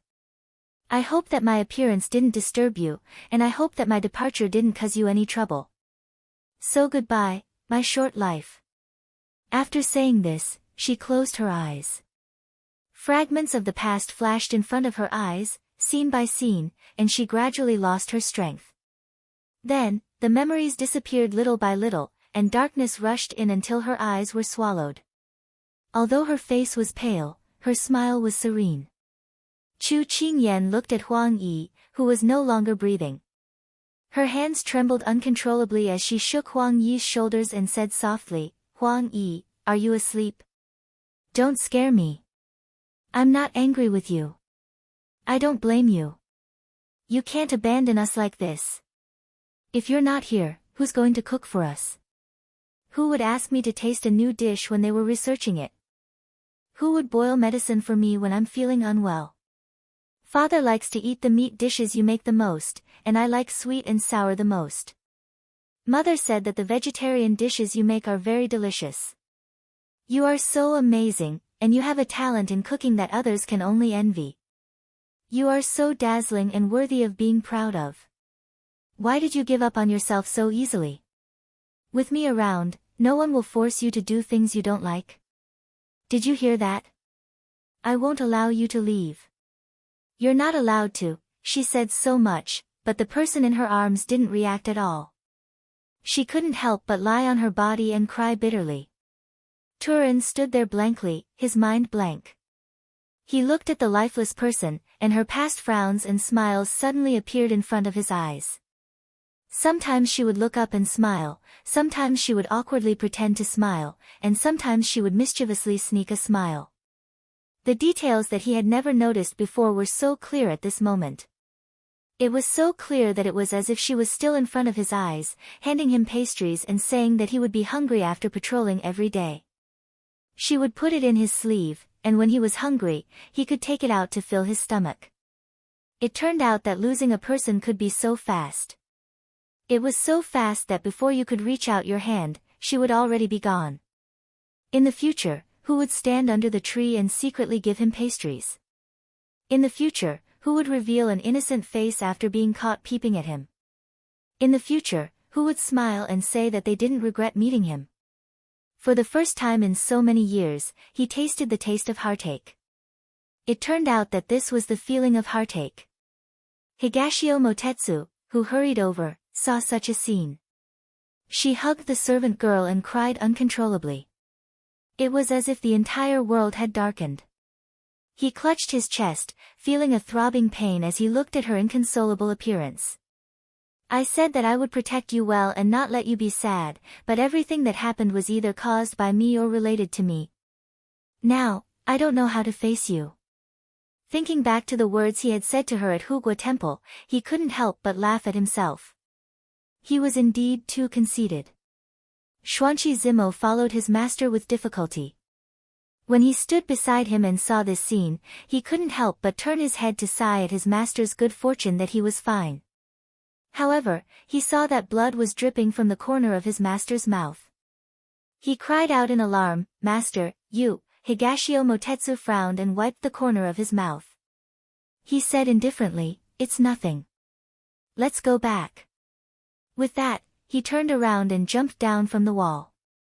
Xuanqi Zimo took one last look at the courtyard, then quickly followed.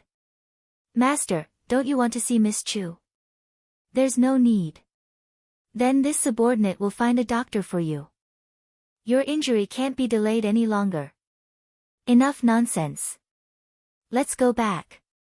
Before he left, Higashio Motetsu looked back at the high wall. An indescribable emotion flashed across his eyes. Finally, he resolutely left. When Xiao Su returned to the prince's residence, he heard about the incident. When he arrived at the courtyard, he immediately saw Father Chu squatting under a tree. Father Chu raised his head at the sound of his voice. His eyes were red and moist as he looked at him. He pursed his lips and sobbed, "Son-in-law, Huang Yi is dead." Then he saw Father Chu squatting there and crying like a child. Xiao Su walked over and handed him a handkerchief. "My condolences." Father Chu waved his hand as he cried. "Son-in-law, don't worry about me. Go and see Kai Kai." "Okay." He entered the little fellow's room. Sure enough, she was leaning against the window. Her eyes were as red as a rabbit's, and she was in a daze. She didn't even notice that he had entered. Chu Qingyan felt a broad palm fall on the top of her head. She didn't even raise her head as she turned around and hugged his waist, burying her face in his chest. "Big ice cube, my heart hurts so much." As she spoke, her tears flowed down again. Xiao Su gently patted her back, silently comforting her. He knew that it was useless to say anything at this time. It was better to let her vent. Why must there be so many hardships in life? Why must there be so many deaths? Don't they always say that the heavens have eyes? Then why can't the heavens see such a good girl like Huang Yi and take her life so easily? Xiao Su sighed softly. Actually, the heavens don't have eyes most of the time. Hearing this, the person in his arms cried even harder. Chapter 1234. He knew that other than the two servant girls by her side, she had the best relationship with Huang Yi in the Wang Fu. It was unavoidable for her to be sad. He softly comforted, perhaps for Huang Yi, leaving is the best choice for her. She raised her head and looked at him with teary eyes. Because she cannot forgive herself. To live, it is hard to balance gratitude and righteousness, so she chose freedom. Saying this, Xiao Su gently stroked her long hair. He softly sighed, "She is a good girl who dares to love, hate, and take responsibility. It's just fate that makes fools of people." She heavily nodded in his embrace. After today's events, she was in a very bad mood. She didn't want to move in his embrace. Like this, Xiao Su sat with her until the sun set. Evening. Xining came in with food. Seeing the two snuggling together, she didn't dare disturb them and immediately left. Xiao Su heard the sound and lowered his head to pat the sleeping person in his embrace. He softly said, "Get up and eat something. You didn't eat anything for lunch." Although she didn't have an appetite, she knew that sadness was one thing. If she didn't eat, the big ice cube would not easily agree. She reluctantly nodded and followed him to the table. Xiao Su put the chopsticks in her hand and helped her pick up some food. He pushed the bowl in front of her and indicated for her to eat quickly. She didn't want to eat at all, but she didn't want to brush away the big ice cube's good intentions and make him worry. So she lowered her head to eat. When the food entered her mouth, her tears fell down without warning. This was not the taste that she usually ate. She was familiar with every taste that Huang Yi made. Now that she suddenly tasted this unfamiliar taste, she thought that in the future, she would never be able to eat the food that she made. In the future, she would never be able to see this person again. The uncontrollable sadness in her heart flowed like a river. Xiao Ho gave a low sigh. He reached out to wipe her tears and his heart was filled with pity. The separation of life and death could not be comforted with words. He could only stay with her and wait for time to wear away the pain. Huo Ling couldn't find Turan outside and felt a bit strange. Wood Spirit, have you seen Turan? Why haven't I seen him all afternoon? Mu Ling was studying the key seal in her hand. When she heard his question, she didn't even raise her head as she replied, she went to deliver it to someone. Give it away. Who are you giving it to? Huo Ling, who hadn't been in the palace all day, had just returned. He didn't know what had happened, so he was a bit confused. A girl. Wood Spirit's hand paused, a trace of regret on her face. On a jasper green mountain, Turan sat on the ground, holding the lifeless Huang Yi in his arms. He looked at her with a lonely expression. Huang Yi, you're too silly.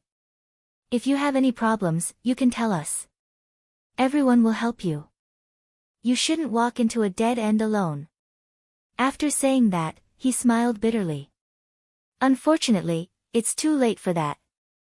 He raised his hand to push her hair behind her head and then softly said, next time when you're reincarnated, open your eyes a bit wider and enter a good family. Don't suffer this kind of hardship. It's better to be poor than to wander around and not have parents to love you. After saying this, he reluctantly picked her up and placed her in the coffin. Then he placed the jade pendant he always carried between her hands and slowly closed the coffin lid. The black shadow slowly covered her waist, her shoulders, her face, her hair, until nothing could be seen. With a heavy sound, a board, separated by yin and yang. He buried her with his own hands. He took out a dagger from his sleeve and carved her name on the tombstone stroke by stroke. His expression was serious, as if he could see the intersection between the two of them with every stroke. Here, the blue sky was blue, the white clouds were drifting, the mountains were clear, the water was clear, and the clouds lingered. It was a very good place to go. If there is a chance, I will come and see you. Turan looked at the grave and was silent for a bit. Then he turned around and slowly walked down the mountain. The sun set in the west, and the afterglow shone on his path home. However, there was no one waiting for him on this path home. Every step he took was very heavy. The tears in his eyes were dried by the mountain wind and could no longer be seen. A man of iron was tender, and his feelings were deeper and more sincere. At the relay station, Pang Zhijing looked at the bowl of black stuff in front of her and swallowed. Then she turned to Lu and confirmed again, do you really want to drink it today? Lu nodded, this servant is very sure. No way. Pang Zhijing immediately leaned on the table. She said with a face full of resentment, I'm not sick. Why do I have to drink this medicine every day? Tell me, is Xiao Ho trying to poison me to death? Lu hurriedly said, Princess, you can't say such things. This is what Lord Yi told this servant to make for you every day. Moreover, haven't you been drinking it for a long time? Just bear with it and don't bargain. Even if you bargain, this servant can only give you 10 plums at most. Lord Yi said that you can't eat too many snacks. Otherwise, your stomach will feel uncomfortable at night. After Lu finished speaking, she felt her master's dark gaze. She felt her scalp tighten and asked, Princess, why are you looking at this servant like this? Pang Zhijing pinched her chin and questioned, Lu, are you my servant or Xiao Ho's servant? Why do you listen to him so much? Lu said matter-of-factly, when you and Lord Yi get married, Lord Yi will also be this servant's master. Moreover, Lord Yi does everything for your own good. Of course, this servant will listen to him. Just as she finished speaking, Lu's head was hit by a chestnut. She covered her head and looked at her princess innocently. You're not even married yet and you're already siding with an outsider. What will happen when you get married? Pang Zhijing snorted. From today onwards, I won't drink this anymore. Whoever wants to drink it can drink it. I've been drinking it for a month or two. If I'm not sick, I'll be sick from drinking it. Take it away. Lu saw that she was suddenly angry today and was very puzzled. However, she could only take the bowl away. Pang Zhijing pinched a plum and threw it into her mouth. Then, she thought in a fit of pique that since she wasn't sick, it didn't matter if she didn't drink it. Thus, for the past 2 days, she stopped drinking this strange medicine. Ever since that day when they had a disagreement and a cold war broke out, she didn't look for him and he didn't come to the relay station. The two of them tacitly ignored each other. She didn't know what Xiao Ho was busy with these 2 days, but she couldn't bring herself to look for him. Thus, she waited quietly at the relay station for news from Qingyan. There should be progress on the key in the next 2 days. After 2 days of not drinking the medicine, she was eating dinner when she suddenly felt that her vision was a little blurry. She immediately put down her chopsticks and held her forehead. Lu was serving her at the side. When she saw this, she immediately asked, Princess, what's wrong? Pang Zhijing shook her head and said weakly, I can't see clearly all of a sudden and my head is a little dizzy. Oh no, I'm going to faint. As soon as she finished speaking, she collapsed on the table. Lu was so frightened that she immediately called out to her, Princess,